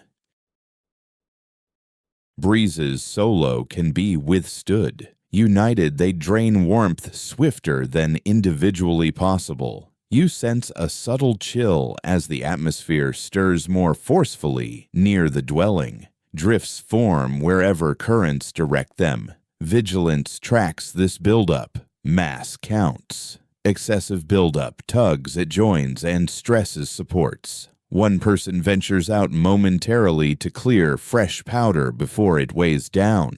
They return swiftly. Time outdoors is tallied in heartbeats, not breaths. You catch the rhythmic thud of flakes hitting the skin walls. It's muffled and relentless. Unlike drizzle or slumber, that noise signals the gale rooting in for duration, not a fleeting visit. The darkness demands focus. Folks reposition within to block air leaks. The gathering draws inward naturally. The flames receive a modest boost, yet stay measured. Excess blaze thaws flakes at the dwelling's rim, potentially solidifying again, and forming breaches afterward. Equilibrium stays paramount. You observe how noises fade beyond. Powder muffles them. The flat land draws intimate, enveloped in hush. Such stillness poses risks. Lacking auditory hints, shifts in gale patterns prove tougher to spot. Shifts in vigilance intensify. Senses stay alert without cease. During gales of this sort, low voices share anecdotes, not epic sagas, merely nudges. Recall the evening gusts ripped a panel free. Recall when drifts sealed the entry and fumes had no escape. Such recollections hone awareness, sans terror. Varied seasons yield varied tempests. Certain ones endure mere hours, while others span full days. Nobody presumes to predict this instance's length. Provisions get reviewed. Sustenance shifts nearer. Liquid holders shield against full icing. Survival in gales follows a cadence. Inspect, modify, endure, cycle onward. The aim isn't confrontation with the elements, but outpacing them. Permitting minor issues to escalate spells true peril. You detect the enclosure sway faintly as currents bear down unevenly. The frame bends, channeling pressure instead of defying it outright. Such give is by design. A rigid setup shatters sooner than a flexible one. Powder inches across the earth, seeking any crevice. Spare layers jam into voids. Possessions double as shields. No item proves too valued to aid in warding off chill when required. The hearth snaps altered now, reacting to fluctuating atmosphere. Fume patterns draw scrutiny. Should they hover, tweaks follow at once. Respiration stays even, deliberate. Chill intensifies amid gales. Airborne dampness renders it denser, more invasive. You draw your wrap snugger. Roof lines get monitored. Digits test sensation. Feet flex softly. These minor stirrings sustain blood flow. Certain members stay roused beyond their shifts in such weather, not from dread, but vigilance. Repose turns shallow, attuned. All tune in, even in downtime. Gales instill forbearance. Battling them drains reserves. Outlasting them conserves vigor. The evening elongates, yet the outpost endures. You perceive the tempest waning. Gusts slacken, flakes descend more vertically. The patter on the walls quiets. These indicators emerge piecemeal, not abruptly. Nobody hastens to unwind. Gales can rebound abruptly. As the peak recedes, tweaks ease. The hearth resumes normal feed. Vigil turns sporadic once more. The circle breathes out as one unspoken. You ease down, weary yet grounded. The dwelling persists. The blaze endures. The company retains sufficient heat. That's victory. Not luxury, not simplicity, but persistence. Beyond, the plane recontours itself soundlessly beneath the cover, wiping paths, leveling contours. Within, routine reclaims its measured pulse. You grasp that gales aren't pauses in cold season existence. They're woven in, fresh trials that honor watchfulness, moderation, and unity, and with the evening advancing, serene once more. For the moment, you repose assured that even the harshest climes yield to endurance when foresight aligns with forbearance via steady tweaks one by one. Dawn doesn't break sharp post-gale. It filters in gradually, dim and hesitant, unveiling the night's toll. Ere thoughts turn to travel or extended pause, focus shifts to winter's subtle damages, ripped stitches, rigid skins, a cord stretched taut by blasts. Repairs commence right away, for delay invites frost's triumph down the line. You perch with a skin draped over your lap, digits coaxing it pliant, while residual warmth aids compliance. Frost renders substances unyielding. Heat renders them amenable. It's common knowledge, so mending takes place right by the flames, scheduled precisely amid competing demands. The season won't tolerate slacking off. Outfits and coverings degrade quicker with non-stop weather assault. Melted snow turns to ice, seeping into joints. Gusts tug at threads. Such pressures come as no surprise. The key is responding without hesitation. There's a calm precision in these tasks. Nobody hurries, yet nobody lingers. That's why gear stays handy. Leftover bits of skin aren't buried in packs. You fix things before they give out entirely. You strengthen them preemptively. You see how folks examine possessions almost subconsciously. Hands probe for vulnerabilities. Glances spot faint shifts in feel. A rigid crease where flexibility should prevail. A fiber that snags unlike the rest. Such scrutiny arises from habit, not lessons taught. Fixes tend to be modest, a cinched joint, a reinforcement strip at the rim, a cover where breezes cut deepest. These tweaks prolong usefulness across countless evenings. The cold rewards foresight measured in hours, not days. You pick up on a routine. Gear gets tended before meals or full downtime. Appetite can hold off. Weariness can hold off. A ripped covering won't. When leeway shrinks, so do priorities. Certain patches get done collaboratively. One steadies the pull while another sews. Teamwork hastens the job and boosts reliability. Working alone occurs as well, but joint efforts cut down on slips from numb, rigid digits.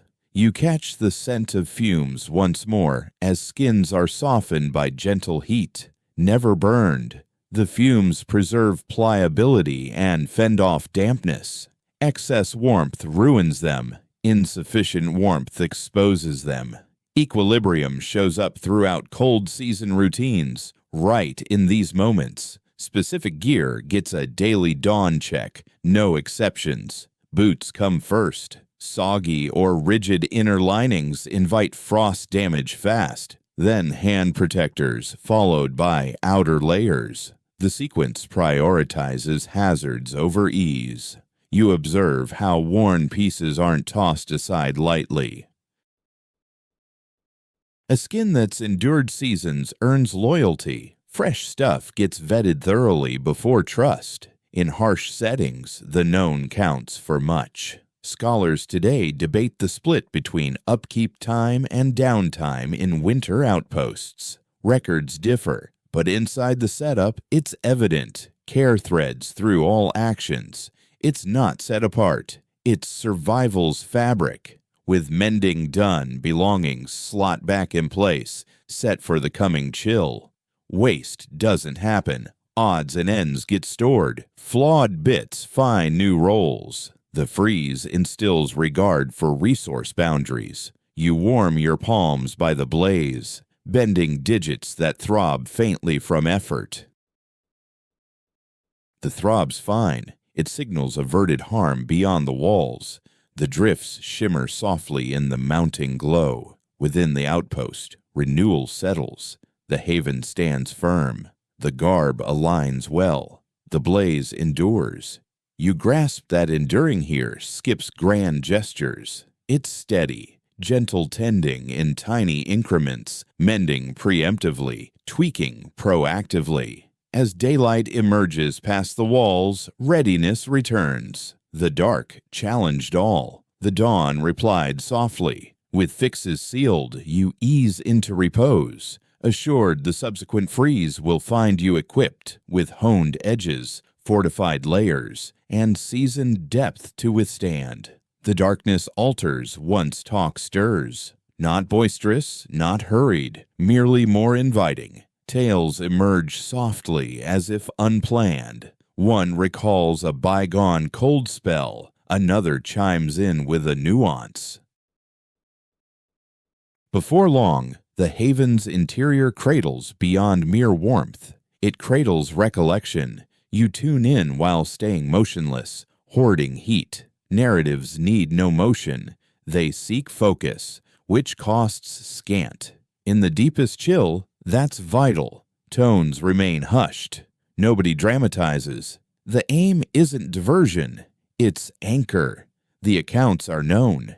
You've caught variants earlier, a season buried nonstop in white, a pursuit that barely succeeded, a refuge that defied collapse. Each retelling polishes the raw bits, distilling insights without stern cautions. Alarm serves no purpose here, poise does. There's a stabilizing force in voicing these echoes. The freeze contracts existence to the now. Tales ease it wider, looping through past and future, underscoring that tonight's ordinary. Predecessors braved worse. Predecessors endured till light, precisely as you're doing. You spot how narratives tweak per the audience. Nuances adjust. Stresses relocate. Near young ones, conclusions ease. For seniors, silences extend. The tale molds to the gathering, much as the haven and blaze do. Spiritual expressions emerge effortlessly, not in rituals, but as comfort. A repeated saying, a gentle utterance of a known name, a nudge that the earth follows cycles, with winter woven into a broader flow instead of a perpetual trial. These phrases aren't debates. They serve as moorings. Your breath eases as the cadence of voices takes hold. The flames appear to attend, their pops even and relaxed. The chill persists, yet its bite dulls. Dread thrives in quiet. Tales occupy that void without draining strength. In a brief instant, you observe it. A speaker halts midway through a thought, feeling the gathering prepared for repose once more. Nobody prods them onward. Recognizing the right time to pause holds equal weight to knowing when to begin. Narratives impart guidance subtly without lectures. an off-the-cuff remark on delaying a stitch repair, a note on shifting breezes. After a hushed flurry of snow, such observations embed themselves in recollection, unmarked as teachings. They re-emerge down the line precisely when required. Certain evenings the accounts stretch out. On others, just sparse exchanges suffice. The duration mirrors the frost's intensity. As anxiety swells, so do the tones. When peace reclaims the space, hush descends anew. You see that these communal instants safeguard far beyond spirits. They avert chaos. Chaos sparks poor decisions. Poor decisions invite the freeze to seep inward. Tales sustain mental clarity against the chill. You shut your eyelids, yet keep attuned. The dark grows less daunting with soft sounds weaving through it. Even as slumber creeps back, bits of the recounting persist, easing the visions that follow. Beyond the walls, the plains stretch boundless and aloof. Within, purpose accumulates softly, sufficient to guide the group through yet another span of darkness. You grasp that enduring isn't merely bodily. The spirit craves refuge as well. Narratives offer it, portable illumination, robust barriers against terror. As the murmurs dim and slumber resumes, the evening sheds its infinity. It becomes collective. And within that mutual stillness, heat endures, reliable and ample, biding time until daylight rediscovers you. You sense how wisdom circulates unobtrusively, never proclaimed. No assembly convenes for directives. No formal guidance is issued. Rather, insights waft across the encampment like heat, gradual and patchy, alighting where most essential. A young one eyes the consistent knot-tying of skilled fingers. Soon after, those small hands replicate it flawlessly. Sans rebuke. An idle observation reaches ears about gales growing fiercer post-dusk. Months on, that listener tweaks a covering ahead of schedule.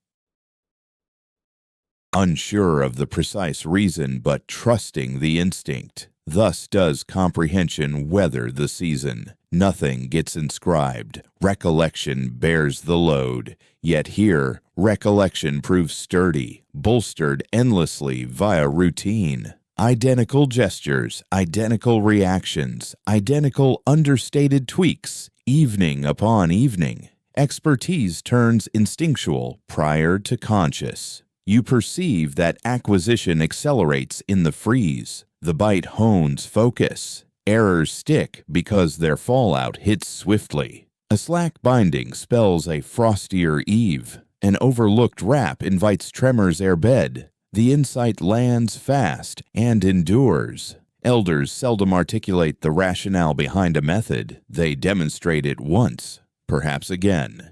Thereafter, quiet prevails. The aim isn't compliance, but vigilance. Keen observation weaves into the fabric of inclusion. You experience this navigating the haven. You sense the spots to avoid treading. You grasp how to reposition without rousing the rest. No overt schooling occurred. You took it in through sustained presence. A cadence governs this transmission of lore. The season contracts duration. Days contract. Evenings expand. Chances multiply to perceive, to rehearse, to hone. Warm months permit wandering thoughts. The cold enforces concentration. Certain skills arise solely from practice. The precise force for securing a skin without rending it. The safe proximity to flames ere garb parches and crackles. Such calls evade notation. They demand sensation. You see that tweaks come gently. A palm extends to realign without remark. A look holds to draw notice. Verbal cues prove scarce. Embarrassment squanders vigor. Discreet adjustment conserves it. The young face no haste.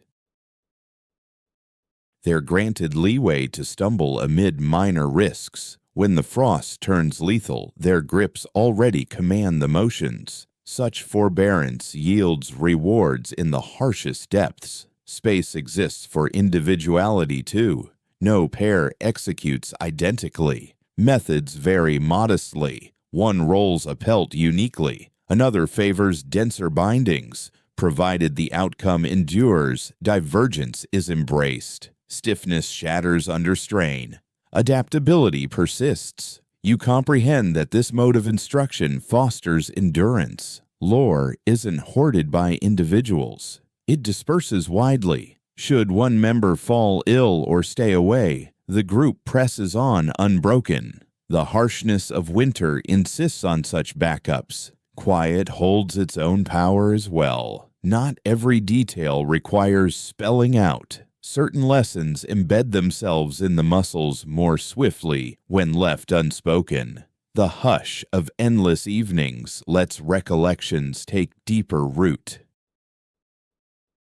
You lean back, sensing the depth of what you've absorbed, without anyone dictating your spot, your steps, or your pauses. These gut feelings didn't come innate. They emerged gradually via collective moments. Beyond the vast grassland, there's no roadmap. Within the circle, wisdom flows like warmth from a fire, invisible, yet vital. You grasp that enduring the deepest chills relies on more than gear or supplies. It hinges on recollections passed soundlessly from one to another, fortified by routine and mutual grit.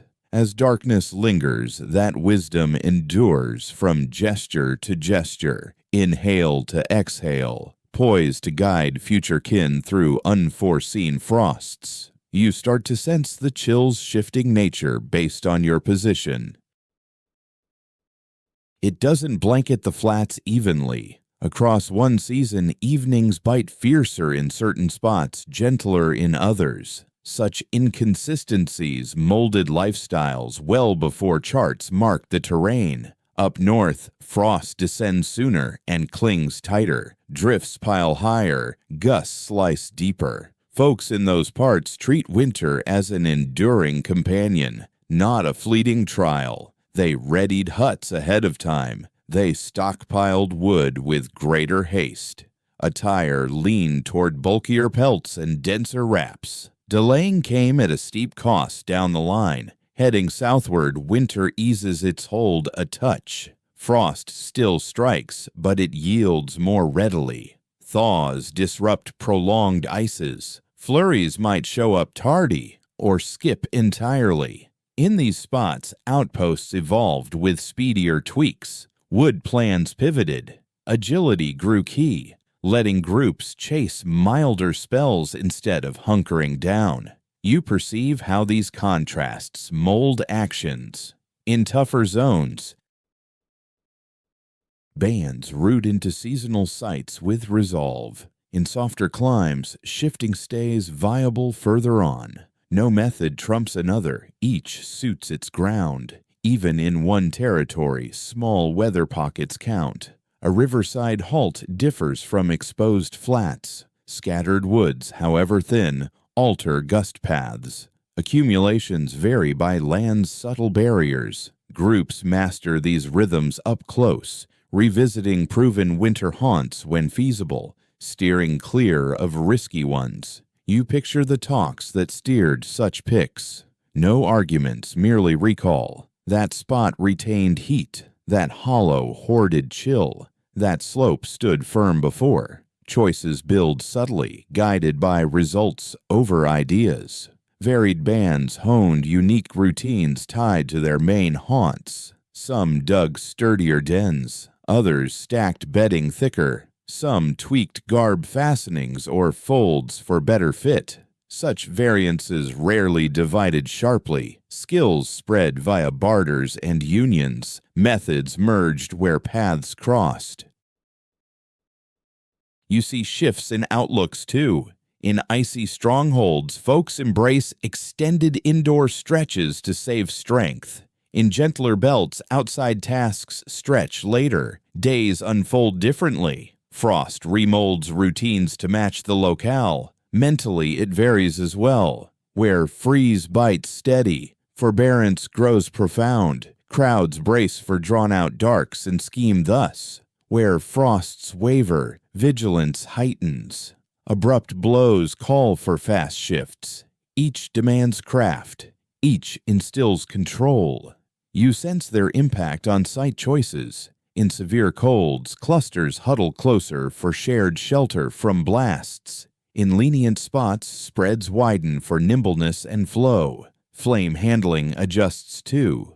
Bigger, steadier blazes up cold. Tinier, tunable ones amid fickle skies. Garb mirrors this. Some pieces max out warmth. Others stress simple tweaks. Both stem from insight, not whim.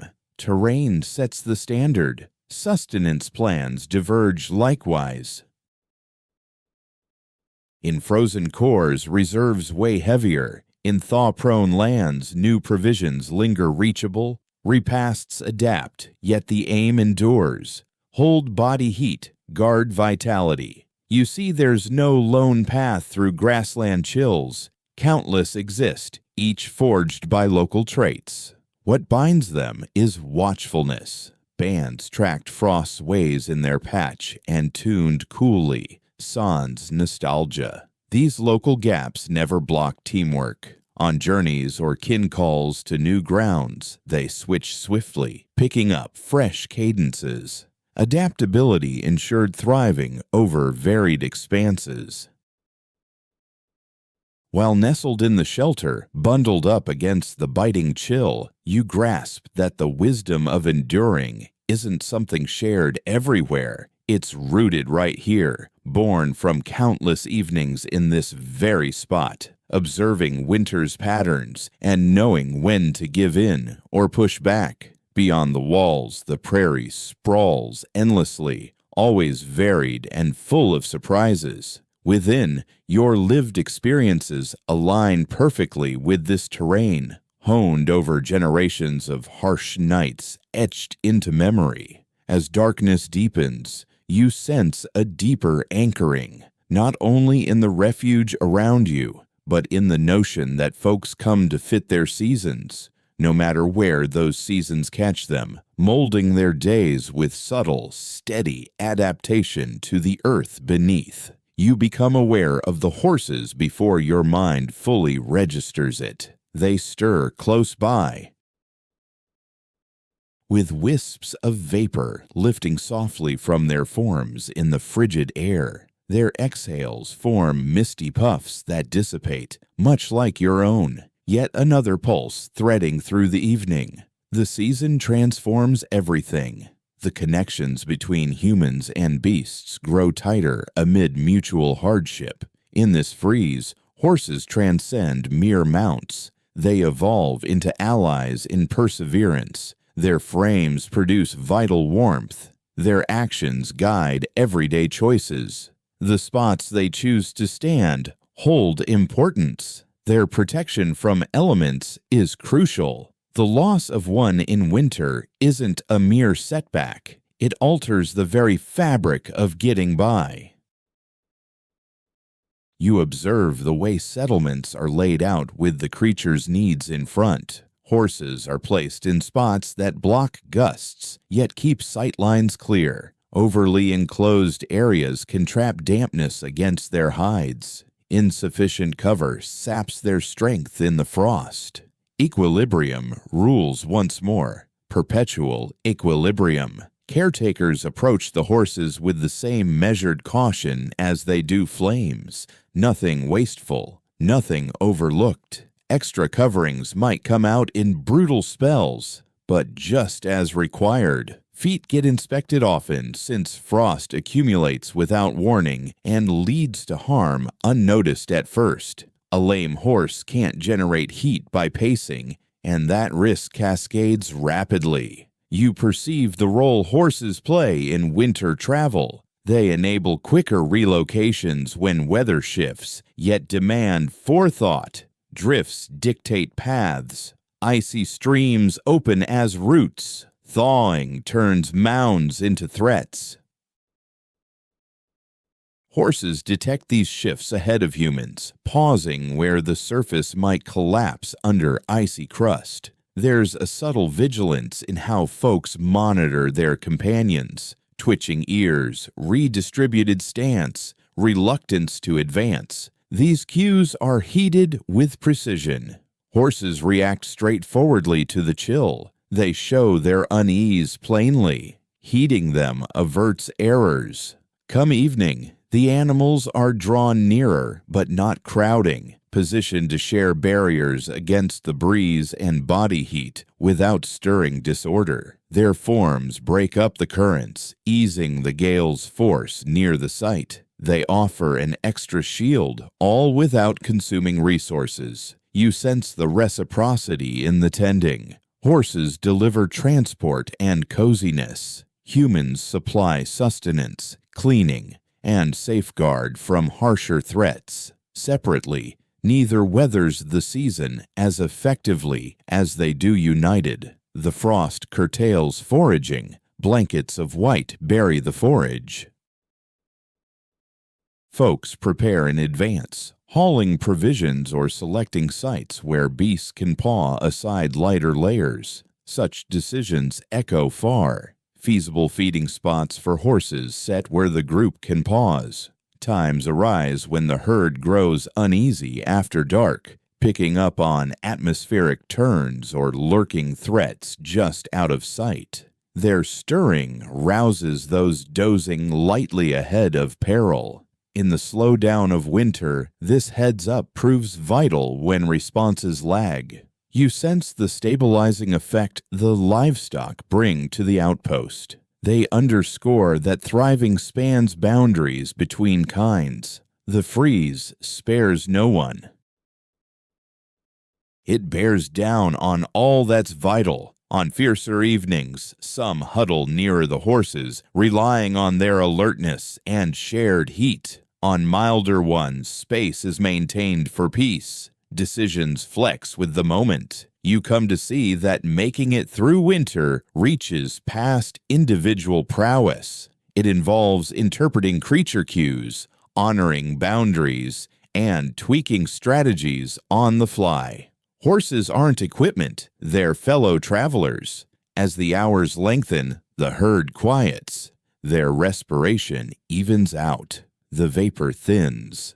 The gathering seems bound by forces beyond walls and blaze. It's fortified by motion, perception, and understated alliance among beings.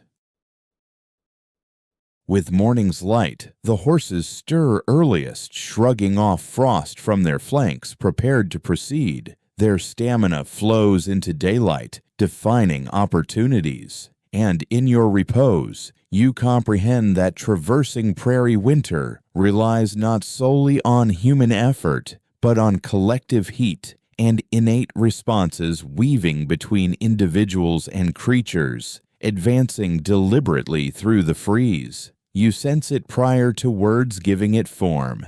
A change stirs past the mere frost. The rhythms you count on feel slightly off this evening. The expanse endures boundless.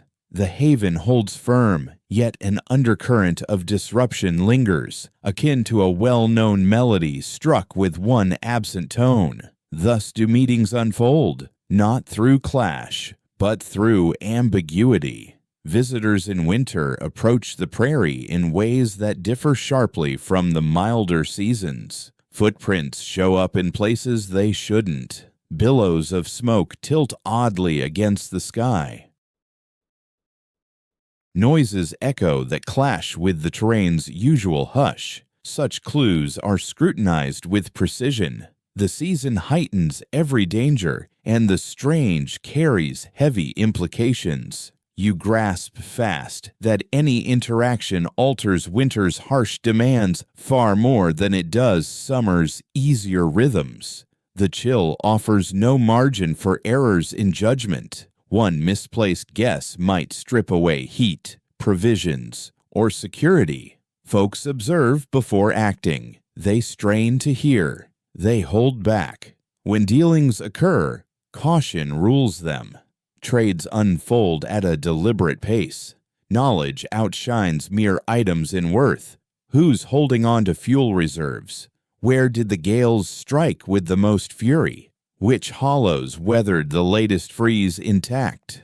Such insights eclipse whims or idle wonder. You see focus sharpen like a blade. The settlement turns inward, protective. Young ones stick nearer to the group. Guard shifts stretch out. Flames are fed evenly, yet sparingly. No grand events unfold, yet alertness swells. The cold season imparts that disturbances sneak in softly. Certain arrivals misread the scene. They anticipate kindness as lavish plenty. They seek sturdy havens in conventional forms. They overlook the delicate equilibrium at play. A careless offering can tip that scale. Additional people drain extra body heat. More stirrings squander resources quicker. You observe the reactions unfolding. Courtesy endures. Limits stand firm. Welcoming happens, but it's portioned out. The frost won't permit boundless welcome. Thriving requires choices. Strain hums here, though it's subtle. It underlies talks, guiding what's extended and what's kept back. Individuals part with essentials only if it won't undermine their stamina through the coming dark. You perceive how the season lays bare gaps in perception. Strangers to the grassland's bite frequently downplay its severity. They layer clothing amiss. They pause improperly. They consume stores at erratic rates. Witnessing this stirs unease. Stepping in could spark friction. Staying aside might doom a soul. Choices weigh heavy regardless. At times, wisdom is shared obliquely. A blaze is nudged just so. A pelt is handed over sans fanfare. A hint posed is mere note. This fosters growth without humiliation. Ego drains too dearly amid the freeze. You sense these meetings echo long past their close. Settlements reorder their setups. Dwellings shift positions. Sentries remain keen beyond the norm. The frost hones recollection. Not every meeting sours. A few forge mutual insight. Skills swap places. Fresh roots emerge. Yet the winter sifts results swiftly. Just the practical endures the dark. You feel how such brushes with others recast bonds in ways warm weather gatherings never match. Bonds form not from talk alone. They root in mutual mornings, rousing snug. As darkness drags on, the group eases back, though wariness lingers high. The open land yields to none, kin or outsider. It handles all flesh equally. You recline and ponder the season's way of pairing bonds to their core. Who heeds? Who adjusts? Who honors edges? Such traits outweigh motives. Dawn's arrival after such an evening brings solace laced with layers. Where endurance binds, yet fragility persists. The cold won't seal openings lightly once cracked. You see clearly that weathering the deepest chills tests more than gear or routines. It probes wisdom when unknowns pierce a brittle setup.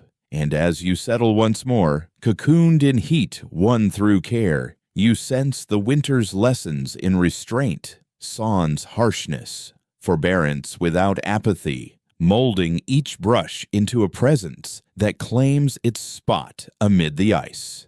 You observe the frost's shift as vitality fades. It grows not more piercing or keen, but denser, as though it sinks further when vigor wanes. Sickness amid the freeze doesn't herald with clamor. It slips in soundlessly, woven into weariness, first shrugged off as the usual nip. A hack persists beyond reason. A tremor won't quit post-meal. A figure drags feet, halts frequently. Such hints draw keen eyes. The season affords scant room for doubt. What summer shrugs aside turns grave when fuel runs thin. Responses come swift. Added heat arrives ere the ailment roots. A body is drawn nearer the blaze.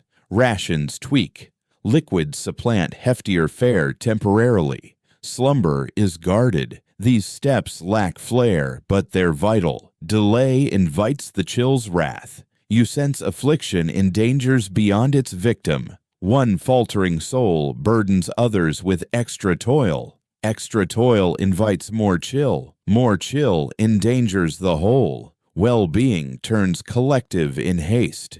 You mark the altar in contact. Palms dwell longer gauging heat. Brows are brushed soft. Breathing is tracked in still times. Such inspections happen subtly, without letting the individual sense scrutiny. Anxiety drains resources needlessly. Serenity safeguards them. Activity eases near affliction. Duties get reassigned with precision. Nobody gripes. Grumbling constricts. The lungs ease up. Heat alone doesn't heal. The aim is equilibrium. Frost hinders healing. The frame wastes vitality battling disease while battling chill simultaneously. That dual burden can exhaust even the toughest souls. That's why safeguards are crucial. Dry outfits, cozy covers, reliable meals, fresh indoor atmosphere, refuge. Minor defenses build into endurance. You observe the flames handled with extra care during sickness. They're maintained more evenly, steering clear of sudden drops that could freeze abruptly. Fumes are watched with greater vigilance. Respiration needs to stay unobstructed. Tales hush on such evenings. Repose comes first. The haven turns more introspective, more intent. Even jokes mellow. All shifts to preserve vigor. Certain ailments fade swiftly. Others drag on. The season instills forbearance in mending. Hurrying anyone to labor risks breakdown down the line. It's wiser to shoulder added loads presently than forfeit someone forever. You perceive the heartfelt burden of this tending. Dread lingers, yet it's reined in. Folks have endured this in the past. They grasp what aids and what injures. Experience the response. There's a subtle custom you spot. A companion lingers alert beside the ill one beyond the norm, not gazing intently, merely there. Sharing body heat flows better in proximity. Vigilant spots shifts promptly. You grasp how sickness pairs winter existence to essentials. Guard heat, guard air, guard slumber. All else fades to the background. As darkness lingers, the refugee endures. Flames hold firm.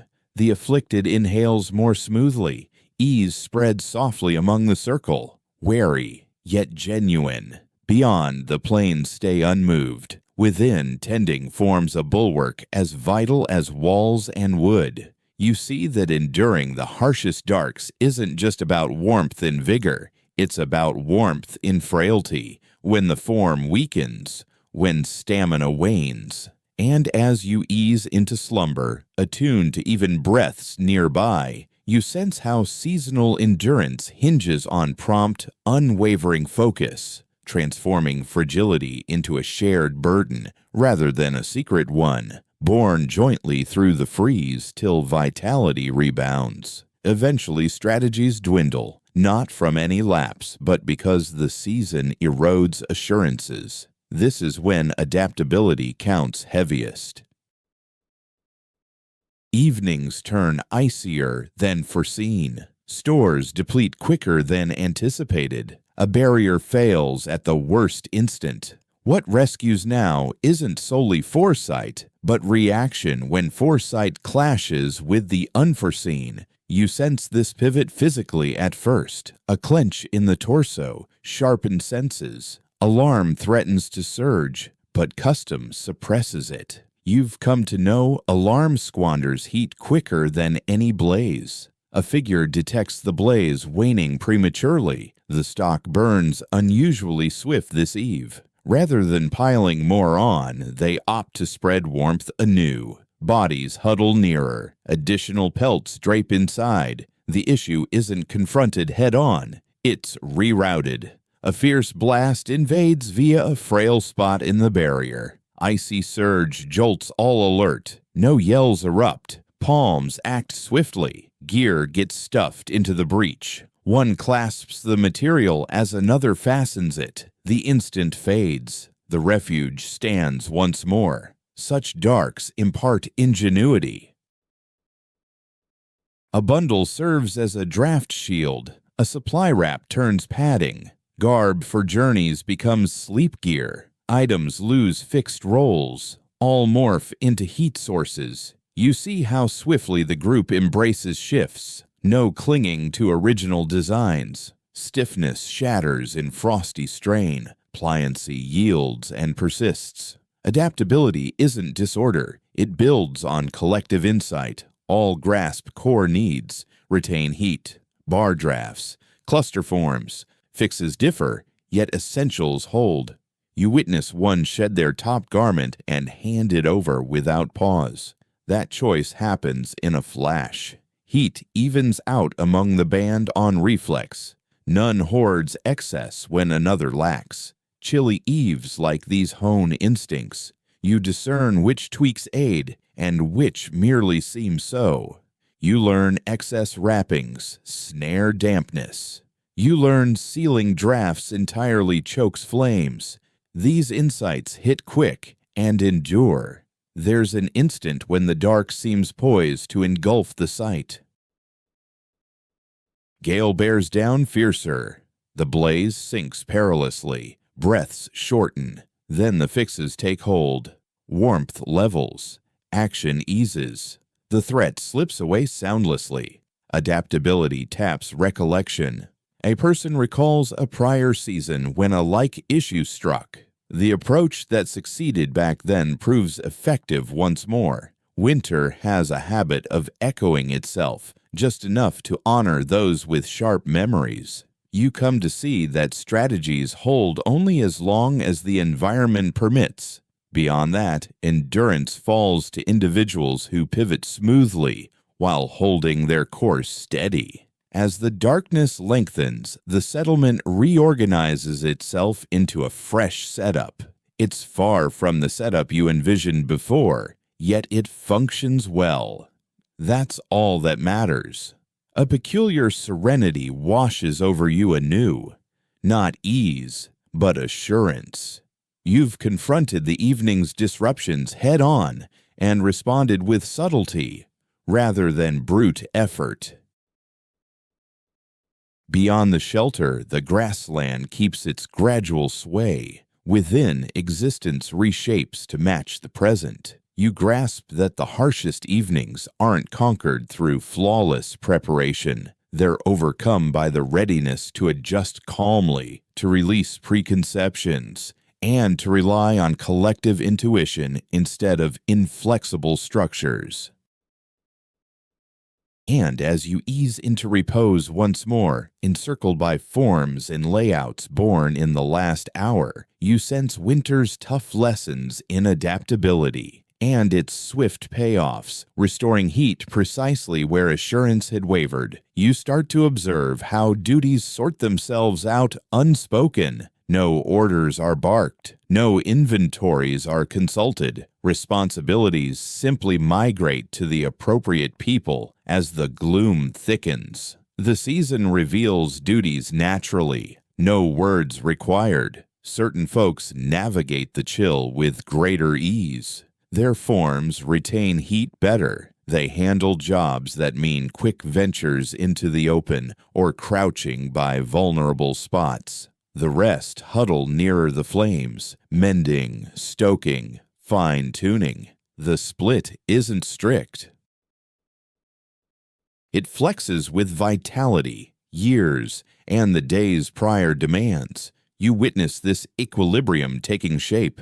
The one who tracked game before now takes it easier. The one who lounged earlier stirs more actively. Vitality flows around. Nobody shoulders it solo for extended stretches. An unspoken pact governs here. Exertion demands prudent division.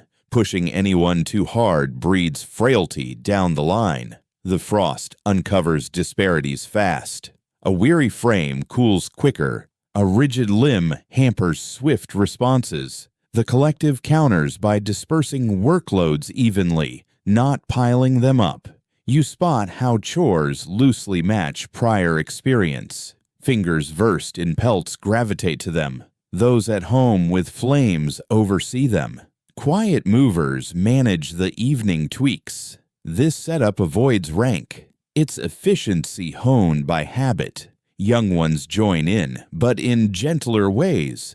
They tote minor loads. They hand over implements. They observe keenly.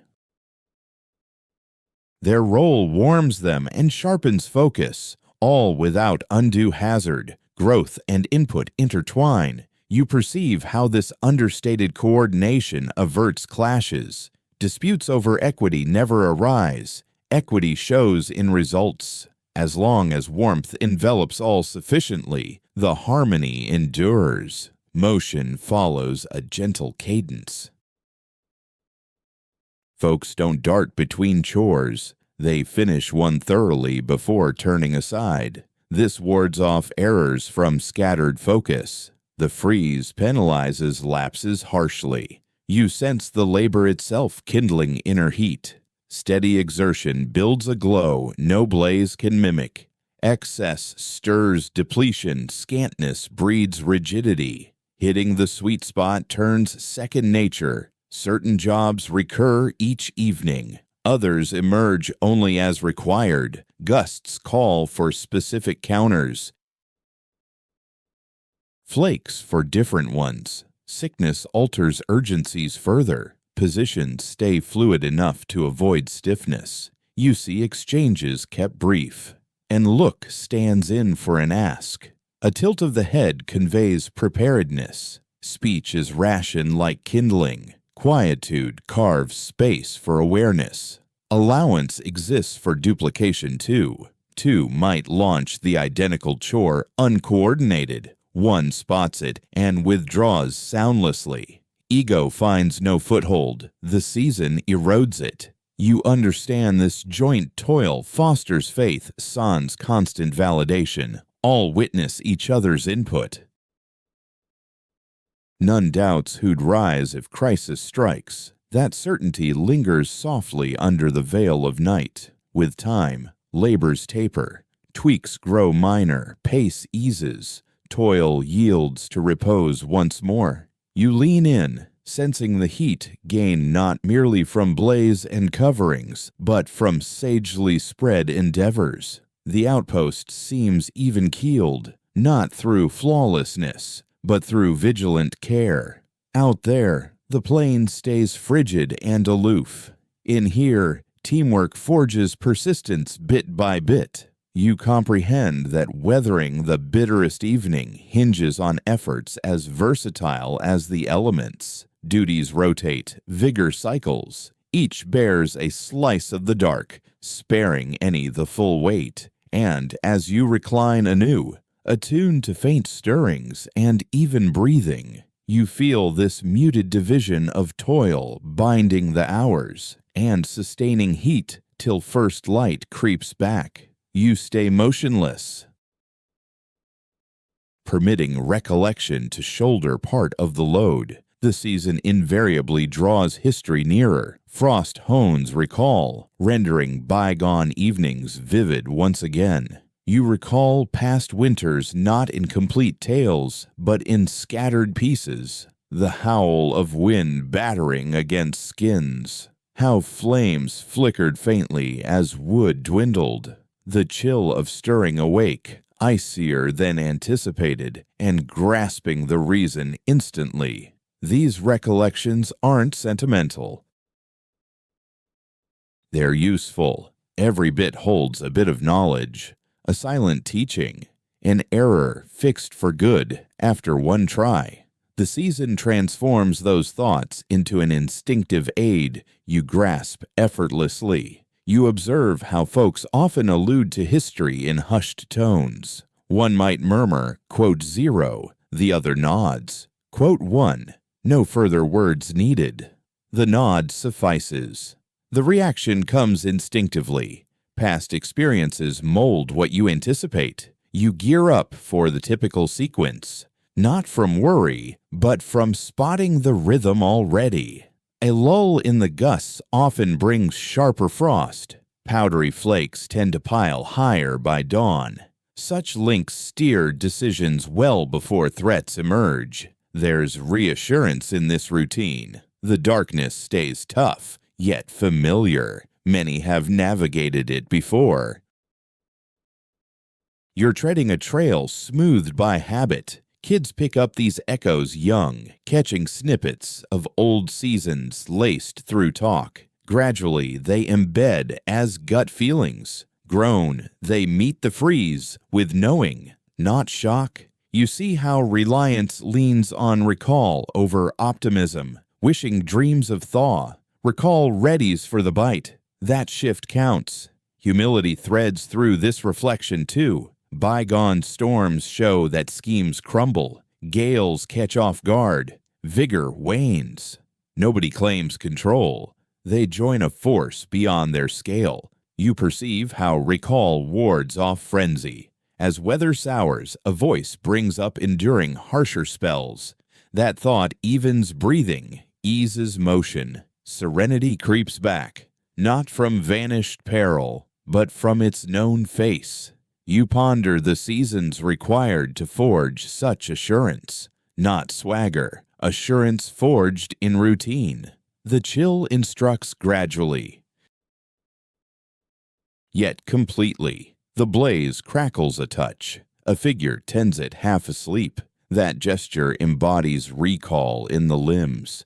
Fingers find their mark, even drowsy. You grasp that enduring the freeze relies equally on retention as exertion. Oversight risks all. Retention edges the frame ahead of the frost. As shadows thicken once more, you sense enclosure not merely from cover and heat, but from stacked wisdom built across years. Each season layers on, adds a marker. The vast plain beyond has weathered endless chills. It doesn't hold them like humans. It just persists within. Recall lends form to persistence. You ease down, permitting bygone darks to steer your current ease. The bite lingers but sheds its alien edge. It seems like an old acquaintance, one you understand how to confront. And slipping toward sleep, you see that outlasting the fiercest darks isn't erasing trials. It's bearing them onward with care, allowing them to ease dread and hone reactions until the season eases anew. You cease counting on dawn's arrival. At some point, that urge fades. The chill endures, nudging softly at boundaries. Yet it no longer demands conquest. It becomes a passage traversed breath by breath. Stamina arrives subtly, not resolve, but yielding, matched with vigilance. You tweak as required. You pause when possible. You quit tracking time and start gauging feels. Sufficient heat, a tad chilly, improving. You mark the scant theatrics remaining. Gestures shrink. Noises hush.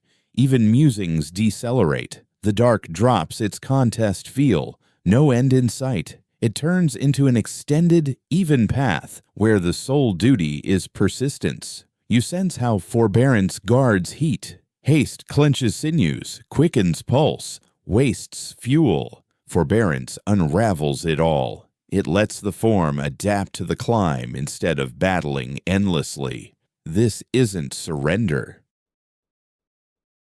It's opting for thrift over turmoil. Those nearby grasp it wordlessly. None twitch without cause. None haste to mend unreal issues. Focus holds broad yet loose. Poised, sans strain.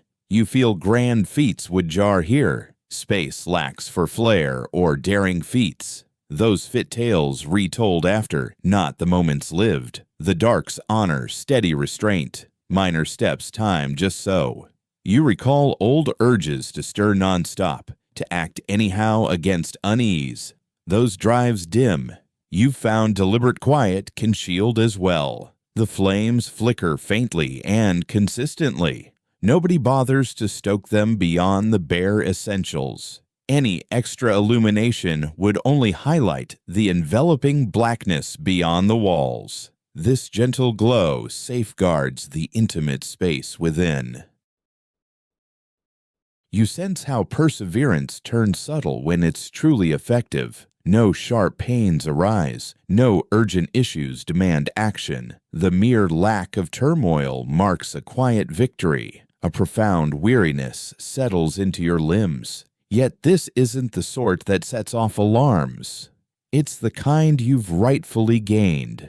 It signals that your form has navigated the darkness well, preserving warmth, adapting to shifts, remaining vigilant. You perceive how moments elongate while the entire evening starts to seem approachable. Seconds drag on, yet the full span no longer overwhelms. Daybreak appears within reach now. It will emerge naturally, on its own terms, without any call from you. Your respiration remains measured and intentional. Every breath out eases a bit of strain. Every breath in draws in air, softened by cloth and collective warmth. Eventually, you cease dwelling on the rhythm and allow it to flow unaided.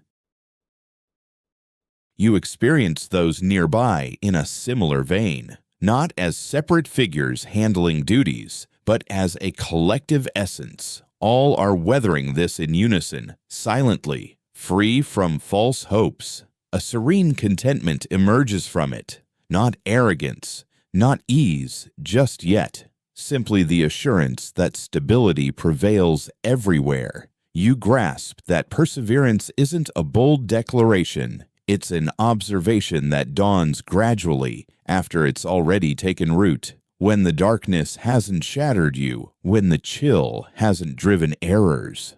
Beyond the walls, the vast plain persists in its unhurried, uncaring drift. Within, steadfastness molds the passage of hours, softening their jagged points. You ease further into your wrappings, making one final tweak, not from discomfort, but because fine-tuning persists. Even here, minor enhancements count. Your mind wanders aimlessly, without pressure. You're done tensing up.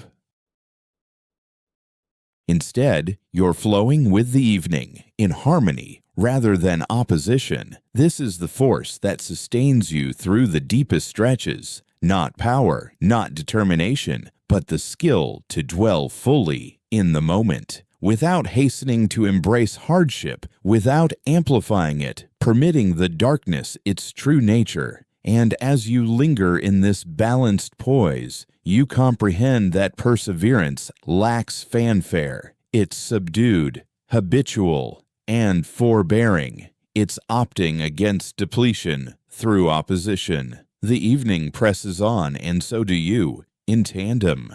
And out past the barriers, the first hints of daylight are gathering gradually, independent of your striving. You detect it prior to sighting it. The frost attains a profoundness distinct from prior times, not more biting, not more insistent, but utterly encompassing. This marks the night's most protracted phase, when the frame most acutely misses heat. The thoughts need to remain tender to prevent unease from escalating into anxiety.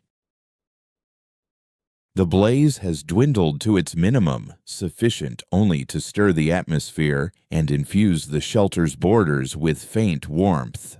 No one attempts to revive it. Reserves are held for the pre-dawn stretch, when fatigue might blunt focus. At present, consistency outweighs intensity. You recline motionless and attune your ears. Respiration envelops you, rhythmic and uniform. Each individual harbors their own heat, yet proximity merges it into a communal reservoir. The freeze bears down, yet it fails to penetrate. Equilibrium endures.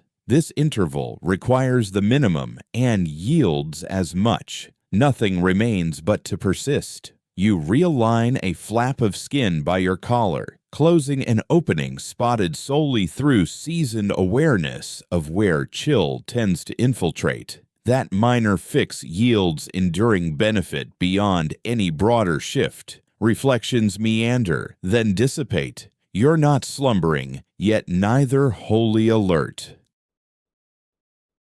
Consciousness hovers midway between vigilance and repose, keen enough for reaction, lax enough to preserve vitality. Here, the evening gains control. Outwardly, gusts halt for extended spells. Flurries accumulate silently. The expanse seems halted, expectant. Inwardly, duration decelerates to near invisibility. You register the throb in your sinews, the rigidity in limbs tensed for ages. Rather than resist, you ease incrementally, permitting mass to resettle. Heat trails the motion. The physique manages instinctively once you cease meddling. This often signals when uncertainty attempts to emerge. Will the blaze endure? Will the haven withstand? Will daylight hasten?